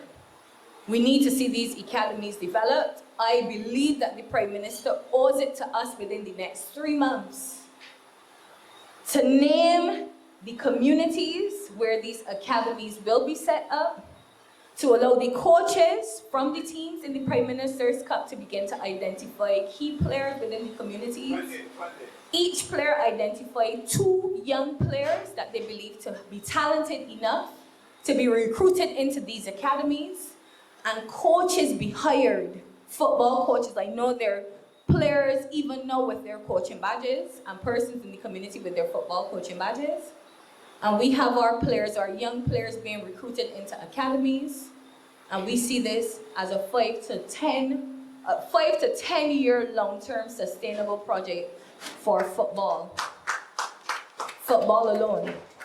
And with the BFA and the investment that they have in their sport, I see no reason why a collaboration can't be done within the office of the Prime Minister and with the President of the BFA to see this happen. They always say the Democratic Labour Party is always accusing without solutions. I have given you a clear-cut solution with respect to sustaining football development on the island. Lack of equity among sports. We highlighted it. Some organizations have money, some do not. We need a fair playing field, a fair system of funding, so that every organization can feel as if they're, self-sufficient. Nothing breaks my heart more to see persons selecting a Barbados national team, and outside massive, bright and early, a Saturday morning, cake sale, car wash, fish fry. It has been going on from the time I have been in secondary school. I myself would have participated in a few. We have gone beyond, seeing the way that sport has developed. And people would say in England, where I am domiciled, that England has got it all together. England started to pour significant investment into sport in 2012 after the London Olympics. One major event. For England, to recognize, sport needs to be developed, and their legacy benefits from the Olympics has been seen. England is now one of the most formidable forces in cricket, in football, in track and field, in rugby, you name it. Because one progressive government decided it is time to invest in sport. When will we have our first Olympic gold medal? St. Lucia has done it. Jamaica has done it times over. Grenada has done it. When will this government decide that Barbadians are worth the celebration because of the investment in sport? Right? So we got to the point now where, come and support our national team, sponsor walk cars. Come and support our national team, can we wash your car? When will the dignity of our sportsmen and sportswomen be, I can't even say when will it be redeemed, because really, our sportsmen and sportswomen are very dignified. As a matter of fact, I was told, because you get your messages and stuff, that when a certain sprinter came in the airport, after competing at the Olympics, one person was there to greet her with a bouquet of flowers. I thought it to be absolutely disgraceful. And it wasn't even the Prime Minister. I thought it would have been the Prime Minister to greet the young woman. But this is the way our athletes are treated, right? A fair system of funding, a fair system of equitable funding. The organizations that manage, let them continue to manage. The organizations that can't, they will now have the opportunity to begin to manage. So that's point 2. Second idea. So let's talk about the money. Money. A system of compensation for our national athletes. Athletes being paid, and I was very sure to run this by Comrade Ralph, so that we would be on the same page, so that when I speak, our words align. That's how we do it here in the Democratic Labour Party.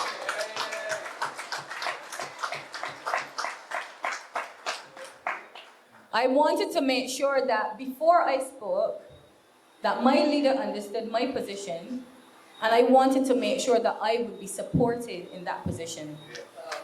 And we have agreed that after today, we will then go ahead and develop a plan, not for all sports, but for one sport, because there is one sport that has a sound system of compensation, albeit a bit dated, in this country. So I, Marie Renee Armstrong, am proposing today a basic model of compensation. And y'all can run with it. Because when one idea is stolen, 3 come back into my head. And if you steal 2, 6 can come, and y'all can do the math. All right? So this is for national athletes only. This is for, and this could be implemented next month. We're dealing with short-term solutions right now. So if there are athletes that have been selected to represent this country, Barbados, as of September 22nd, 2024, I, Marie Armstrong, and the Democratic Labour Party propose that athletes are compensated $25 per day for travel, a travel stipend, $25 per day as a meal stipend. Barbados. Bare minimum. This is the bare minimum. If people want to complain that there is no money, this is the bare minimum.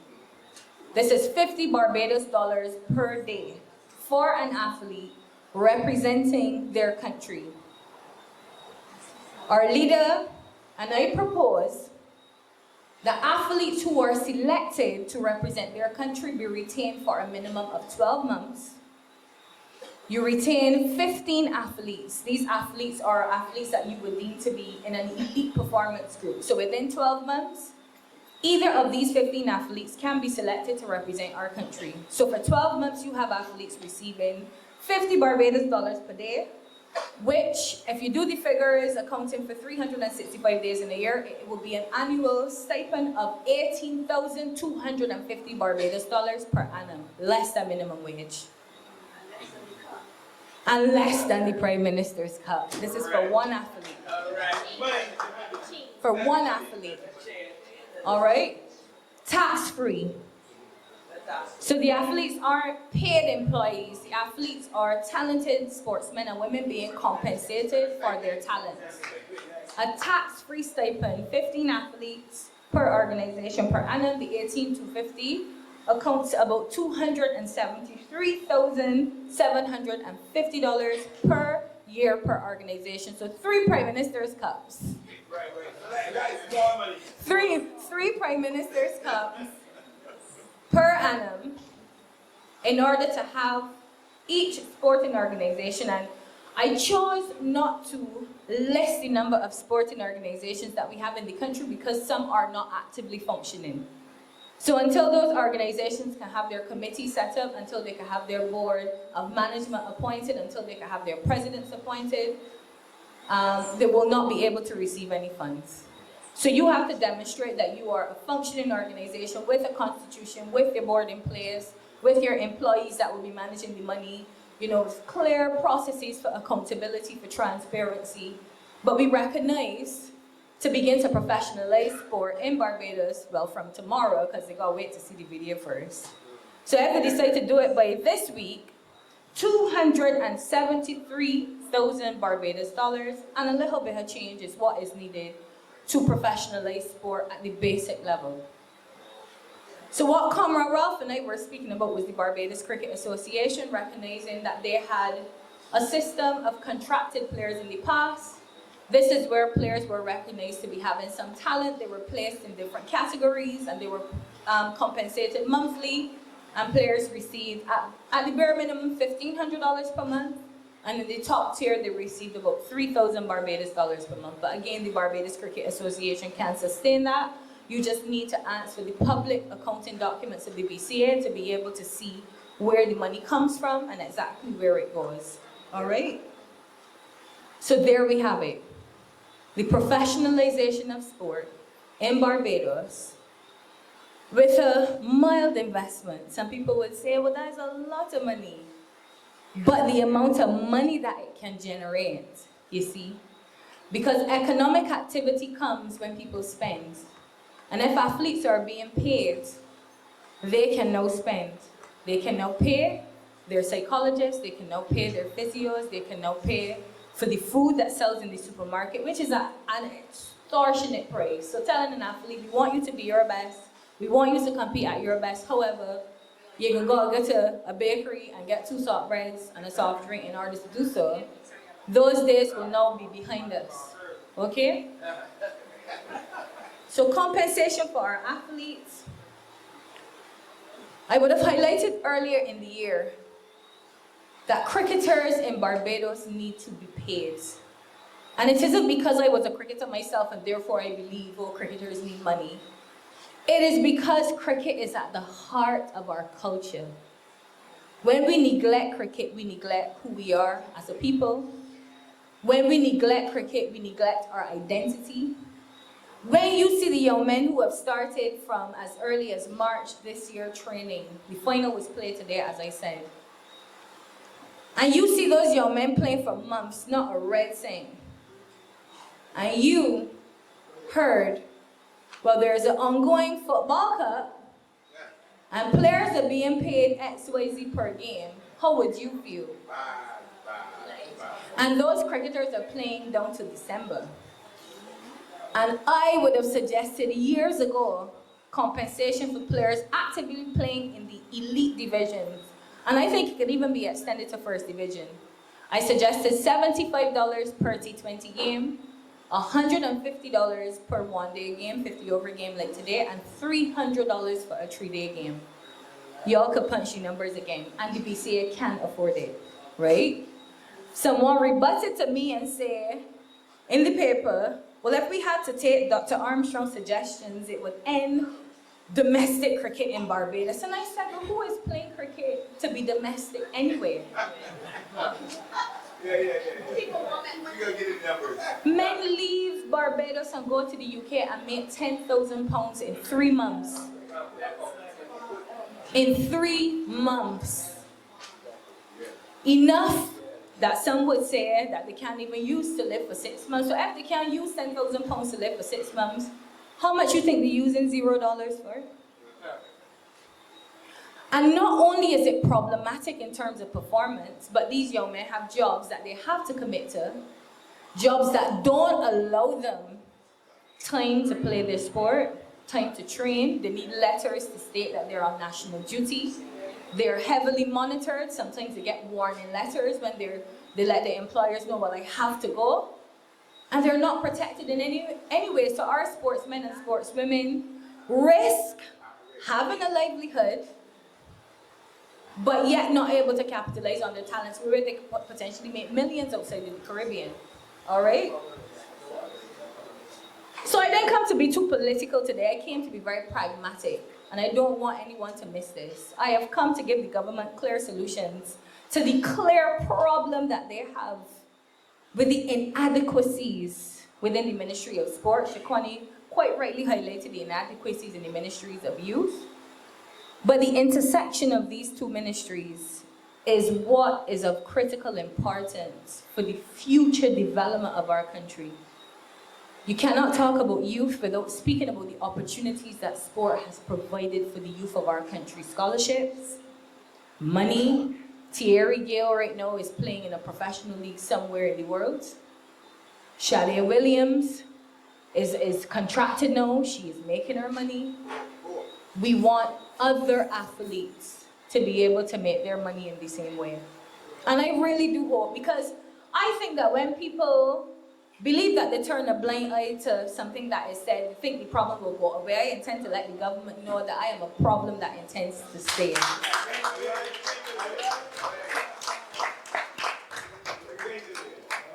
If you want to see our country progress, if you want to see our country grow, if you want to see our country develop, you have to pay attention to sport.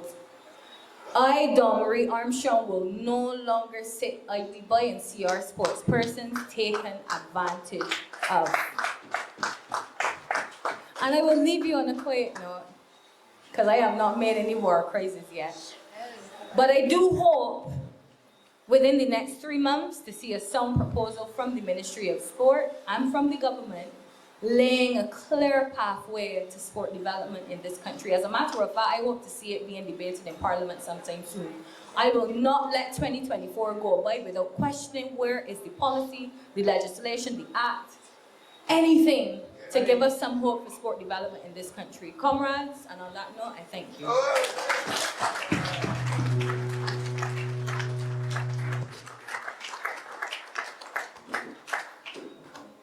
Thanks again to Comrade Dr. Armstrong. Our next speaker set fire to the airwaves today, and I want to continue to commend her on with the Commission on Crime.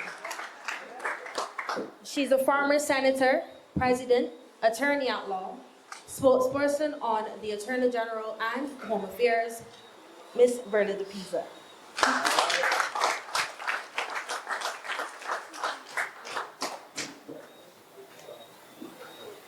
Good evening, comrades. It is so good to be allowed to speak to y'all again.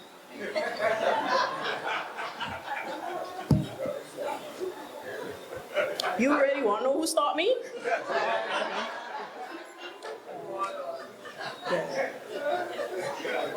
I can just say it one more time. It is so good to be able to speak to you all again.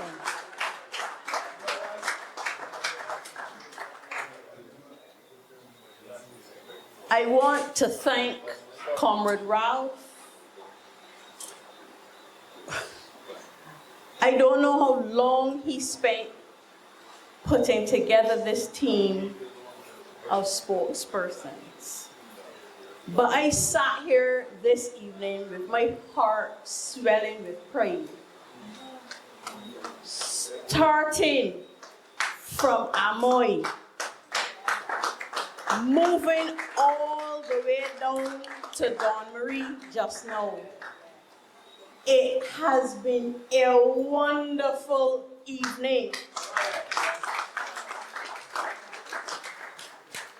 And I too want to add my kudos to Janine, one of our youngest chairpersons ever, in whom a lot reposes because she also sits on both councils.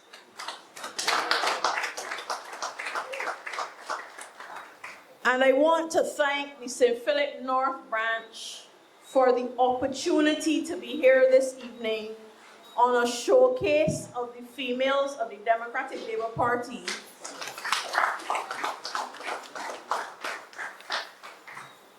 Because there is no better refuting of the naysayers than to show what we can do.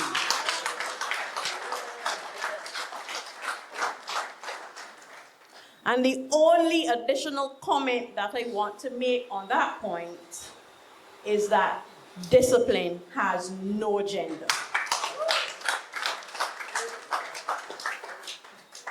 And so we get into the meat of the matter, because really and truly, enough has been said on those topics, and I don't want anything to take away the shine from the young ladies at the table. My hair gray now, but I am satisfied that coming along behind me is another cadre of young ladies that the party can be proud of. And that this country can look to for solid presentations and policies. Every last one of them. Oh, disappeared. Oh, you're still there, okay. Just, right. No, I really don't know what to say about this. I was seated here at the head table and I thought that I had my presentation prepared. And my phone started blowing up. I don't know if y'all got what I got. But after all the hot air blowing and all the I want money, about tape, and all of the pushback that is coming from tape, we know here that tape has gone the way of the plastic bag. That tape has gone the way of the Trident ID, and implementation has been pushed back to January. So I had to scramble and muster, because where was my speech to go in the face of all of that? Okay. But what it does do is highlight a very, very serious issue. We may poke fun at it, but like a lot of comedians, their material comes out of very serious topics. And Comrade Ralph had his finger on this pulse yesterday when he said the Prime Minister does not have that authority. And so I may have been looking like I wasn't paying attention, but I was sent a voice note and I had to listen to it because it was coming from GIS.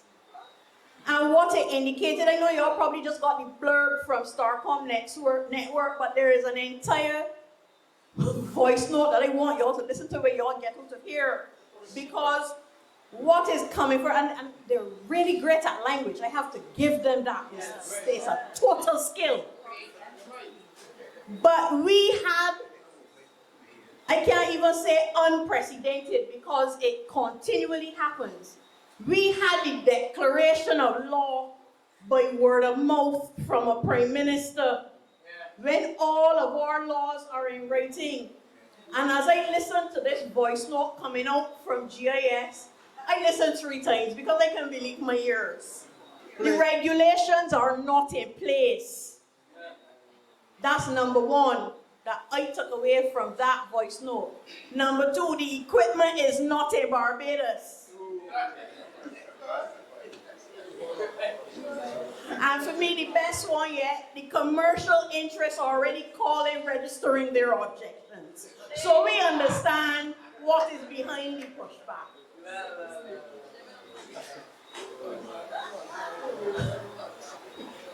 I want to hear it. You know, we have to be very serious about the business of this country. It is not a pappy show. I promised Halle would teeth his expression, putting on the shoes before the socks. But this is actually a larger issue than that. This is about giving your mouth liberty before engaging your brain.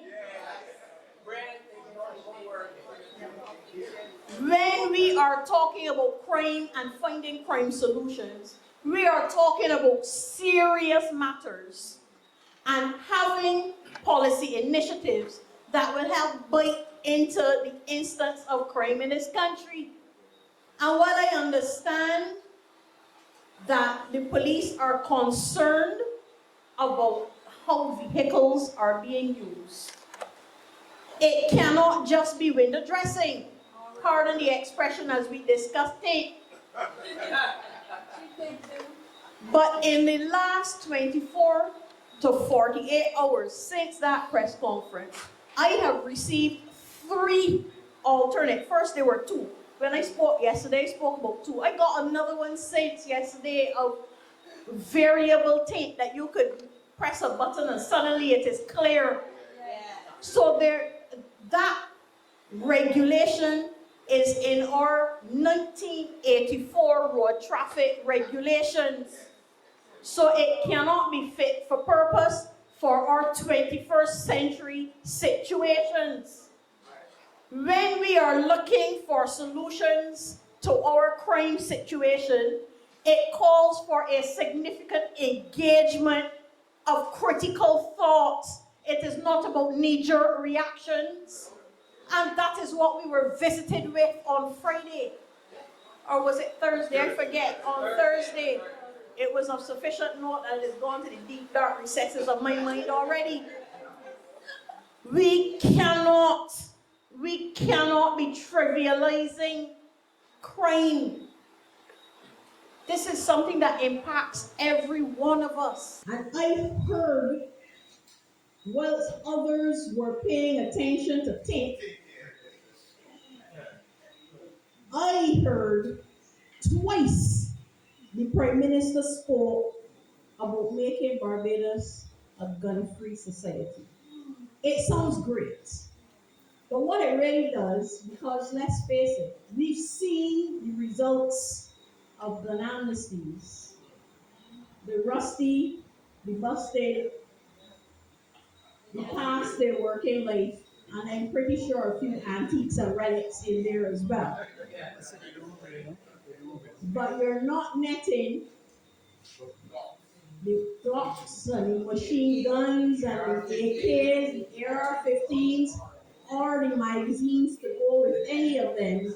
They are not being netted in an amnesty. So what we're left with in a gun-free society is that the police and the army is well armed, and so are the criminals. it is a word of caution to this country that this is not the lane that we wish to go down. We have to be careful too, and I said this before in the context of COVID, but it raised its ugly head again on Thursday. We have to be careful about not calling our Prime Minister to account for giving the impression that she can make law at a press conference. It is a danger that we have to sidestep and that we have to call out at every possible occasion. And it is not just because they have a penchant for getting it wrong, so we have to have dates pushed back all the time. But it is about setting a bad precedent. The Prime Minister chairs cabinet. Legislation proposed comes to cabinet. There is a process of green and white paper and cabinet papers before bills. There is a process so that there is scrutiny and there is consultation. Clearly, there was none in relation to think. Otherwise, the date of the 14th of October, which is a mere 3 weeks away, could never be spoken at all. But I also want to speak to why leaning on tape makes no sense when you are looking at solutions. First of all, I already spoke about the workarounds. They're out there. If I'm receiving them, I know you are too. And the minute that they're received, you know somebody's bringing them into Barbados and making a buck off of it. So very shortly, there will be not so much outbox as outstep where those regulations are concerned. But what it does not do is actually deal with the causes of crime. And here is where we, as the Democratic Labour Party, and certainly the Commission on Crime as set up by the leader of the opposition, has decided we would place our focus. We are interested, Amoy, in working with agriculture to find useful things for our young people to do. We are interested in working with the Commission on Education to ensure that we have modules that are fit for purpose for students. Not to have an idle boast about percentage of literacy when we know, not deep down in our hearts, but all in front of our faces, that we have young people walking around who through no fault of their own still cannot read. We are interested in working with sport to ensure that we redirect the attentions of young people away from the notion of criminality. And of course, all of these things will have to encompass the youth. It is not a one-person show with others simply popping up for optics. It is a collaborative effort. The Democratic Labour Party has never felt more like business than it has in the last couple of weeks.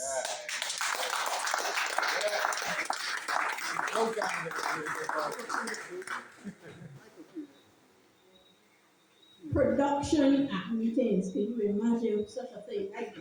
Nobody walked out. I was stunned. Nobody slammed the laptop and left the room. It was refreshing.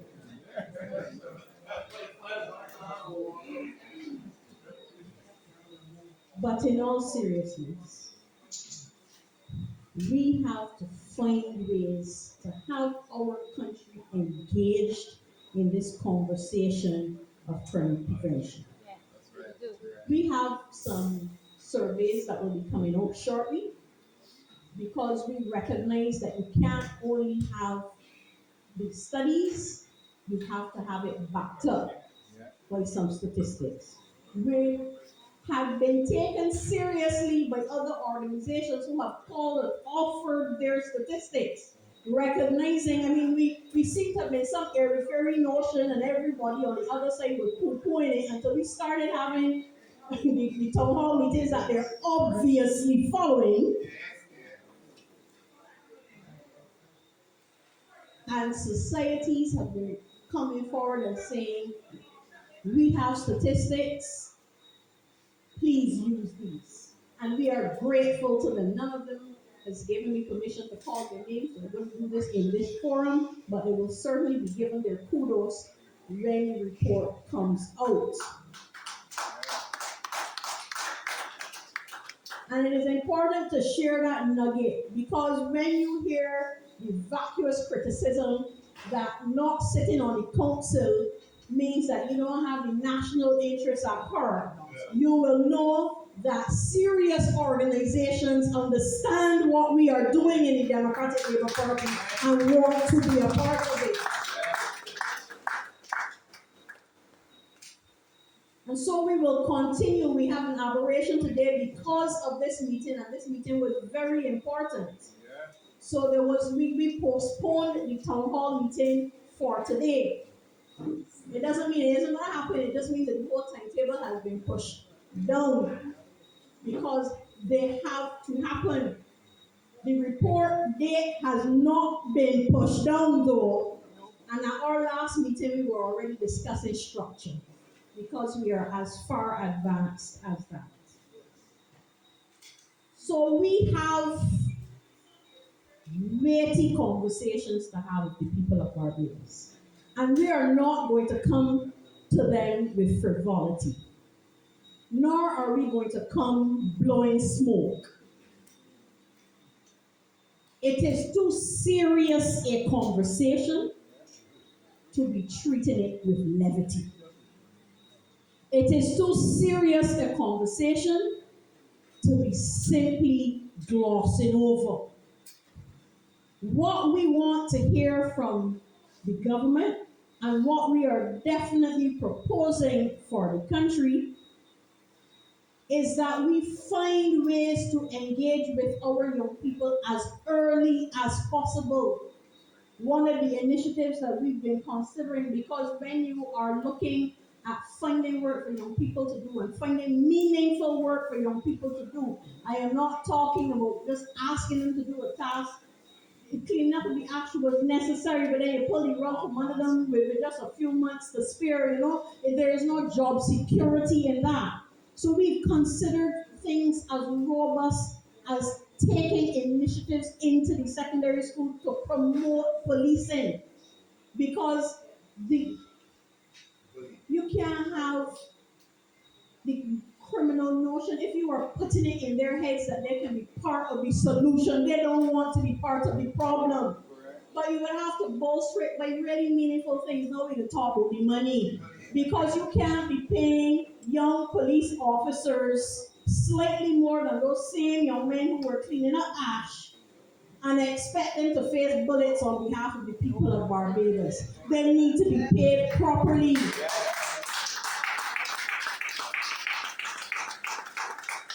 I remember when policemen and teachers could afford houses. Now they're renting and scrambling to meet the rent. We have to put them back in a position where they feel society's need for them. I give total kudos to all of those young men and women who go into the police service now in the face of all that is not good. And I haven't really started working in my spokesperson position, as in I haven't reported in the spokesperson position, but I will say now that I have taken note of police stations, including the ones that we left them with brand new in St. Thomas and Hastings, that they have run into ruin in 6 short years. They want to talk about a decade. They can't even make it to 10 years without causing confusion in this country. And we got the police cutting in a post office and cut there. They didn't even have cells, so they got the young men out where the motorcycles used to park. Okay. And when I went, they didn't have Wi-Fi, so I had to get the hotspot off my phone. Okay. They are in the most discommodious positions. You remember when they get put in a container down in St. Peter? They're not in containers right now, but they could as well be because they still don't have the facilities. We left with a proposal. We left office with a proposal on the table for the building of a civic center in St. Philip.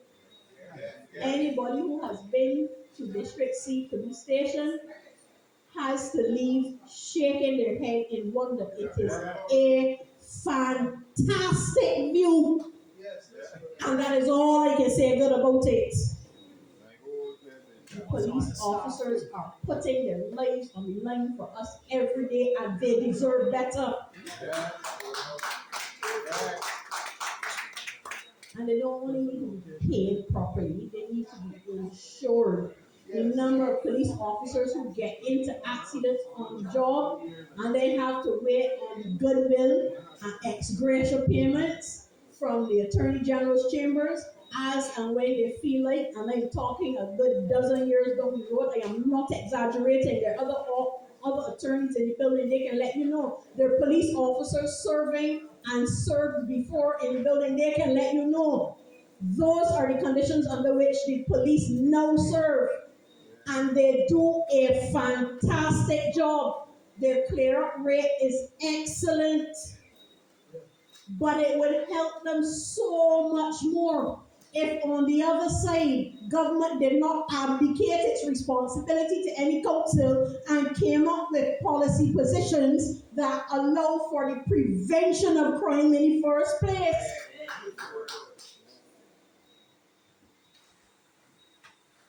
We have a serious task. We squandered 6 months for the year. What that means, and I'm being very frank, what that means is that each one of us has to work doubly hard to make up the time. I know what my commission is doing. And I can tell you, because I saw them gathering, that the Education Commission is also working hard. I saw them. And when we turned up for the press conference, a whole other meeting was going on. We are busy. But you know what we need? A lot of hands. This is not a one-man job. Thank you very much to the leader of the opposition for understanding that we have capacity. And we have just as much brilliance. No, we have brilliance on this side. There's nobody holding on anyone else's coattails. And as is our custom in the Democratic Labour Party, we know how to get up and work. This is a mission for all of us on behalf of this country. This is a mission that our young people, this is just a showcase of the young ladies. There is a cadre of young men as well. And we work together. We're not making it an issue. We're just letting you know that we can answer the allegations that are being made against us, and then we continue apace.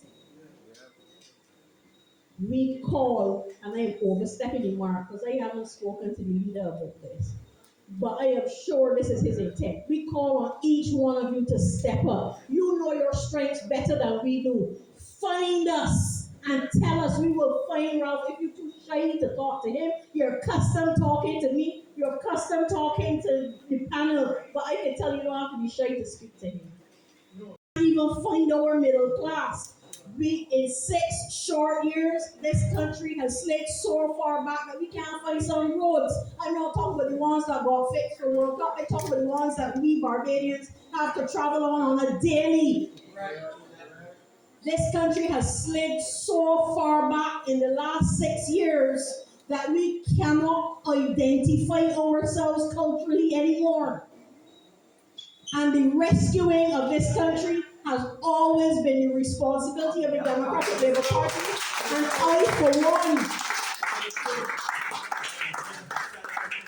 for one remain committed to that task.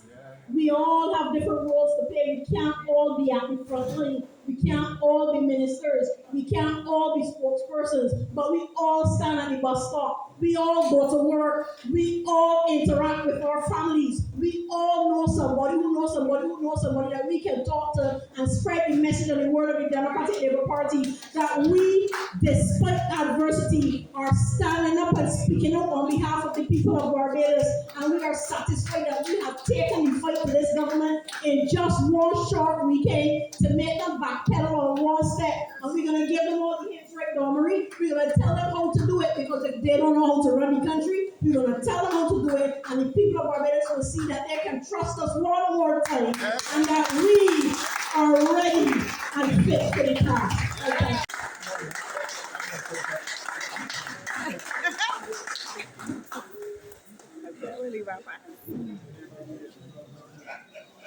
Thank you very much. This is going to be, thanks Janine. This is going to be one of my shortest speeches ever. I mean that, it's not the food.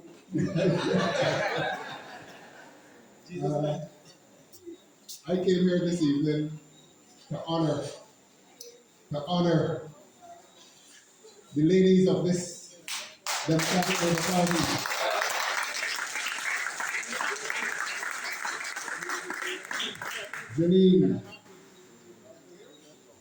Janine, the powerful Janine. A few weeks ago we were at a meeting with some statisticians and we got word, and it came through. Janine is the chairman at St. Philip North. And she was delegated this evening. Janine, thank you so much. Shaquani, the powerful Shaquani, who is making a name for herself across the other media, the Marcy Week Show.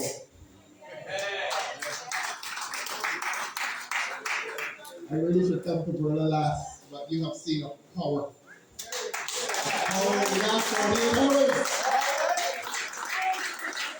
And she began by reminding us that she wasn't allowed to do this for a while. Verla, thank you so much. Dr. Armstrong will leave us for England in a few hours. Doc, I received a lot of WhatsApps this morning on the entire team, and I received a call from a certain police officer, and before he finished, I said, "You're in love, you know." He told him he's in love, but I'm not going to tell you his name. I'm not going to tell you his name, but thanks, Don. Thanks for Felicia. I was starting to tell about Felicia, though. I was starting to tell about Felicia and Amoy. You are the new discovery among us. I didn't know you spoke like that.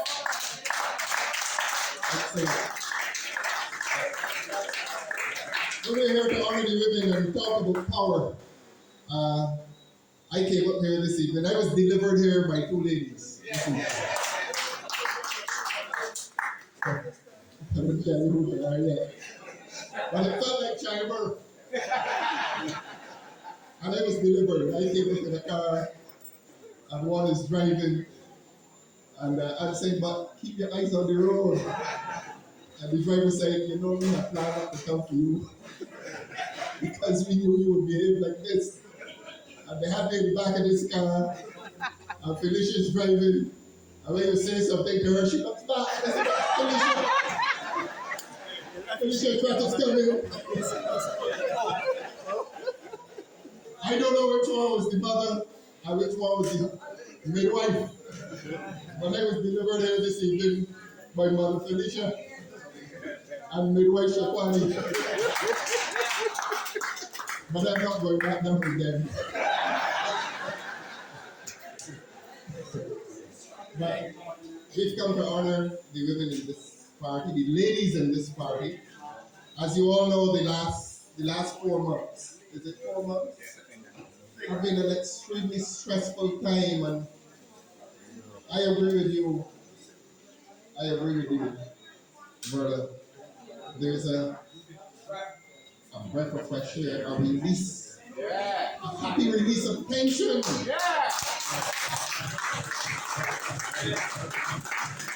And through the journey, there were other lady warriors, not only these ones. I used to have her name saved in my phone as Mr. Philip West. Here's a Brewster, here's a police stand. I have a beautiful photograph of Hazel and I, where you're the beautiful half of that photograph. Walking into the court. And I tell you, that was a stressful time. And to move away from the ladies for a minute.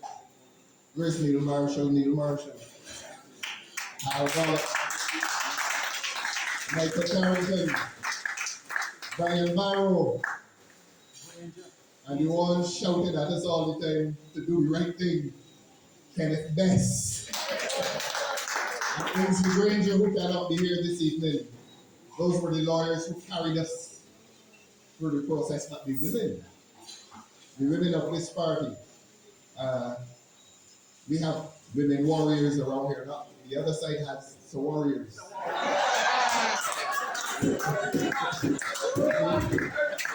We have women warriors. Annette, please stand. I don't think Annette, you understand what you have done for this party.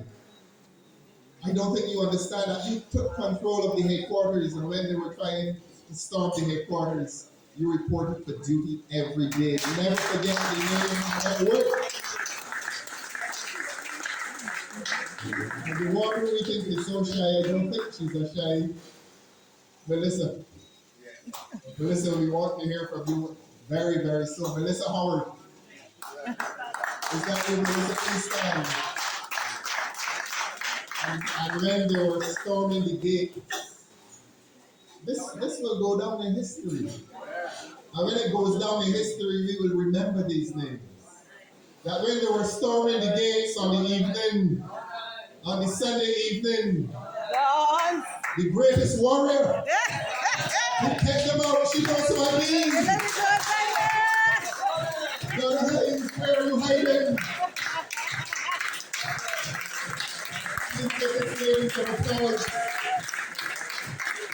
This lady saved this party. She couldn't even come in and hear the speech on the Sunday afternoon. She was keeping the gates intact and keeping us safe.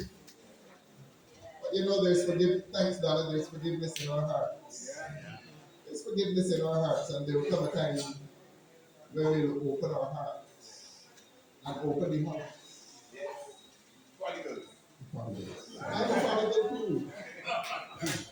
But we've come to honor the women this evening, and there was they all continue to do these things on Sunday evenings, and it puts me, Derek, in a certain spirit. And it reminds me that when parents brought the children to Jesus, when mothers of Salem, it was the mothers, not the fathers. It was the mothers, right? She writes to me every day.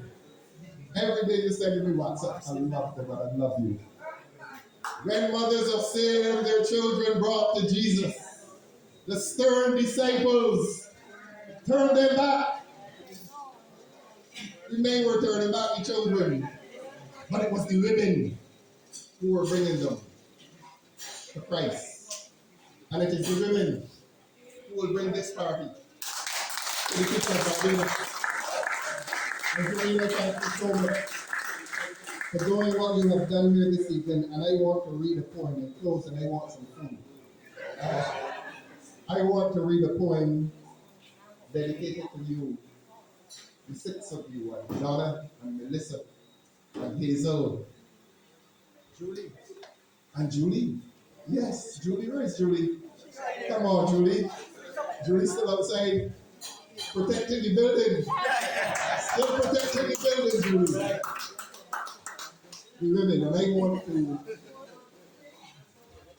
yes, I want to dedicate a poem to the women.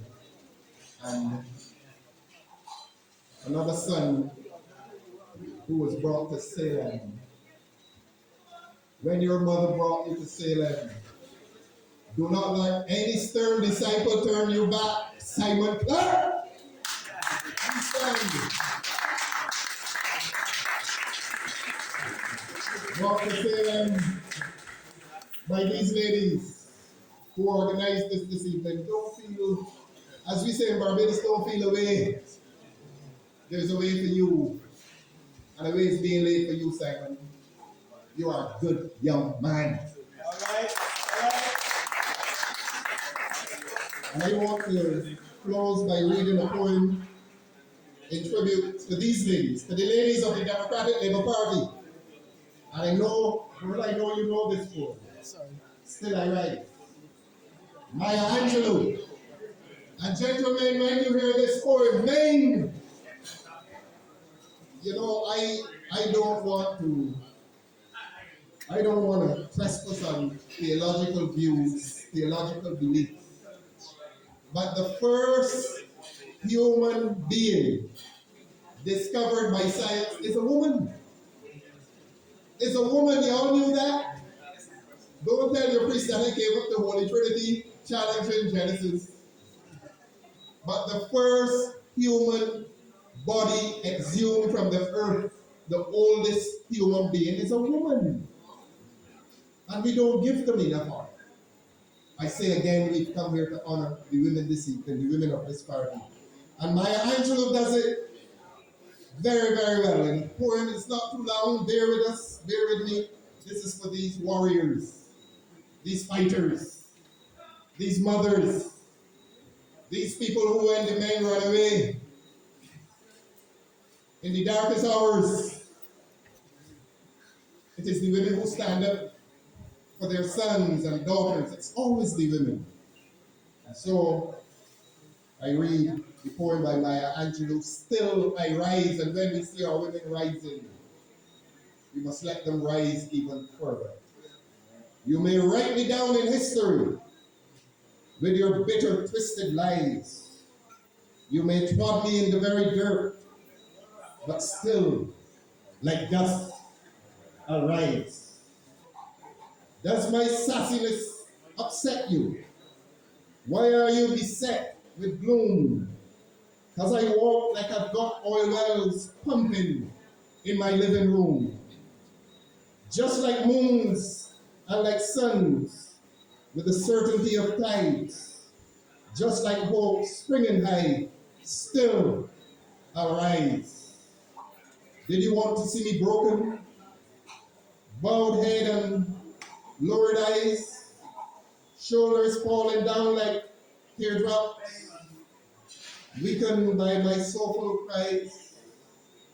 Does my haughtiness offend you? Don't you take it awful hard, cause I laugh like I've got gold mines digging in my own backyard. You may shoot me with your words. You may cut me with your eyes. You may kill me with your hatefulness, but still, like air, I rise. Does my sexiness, das ist der, upset you?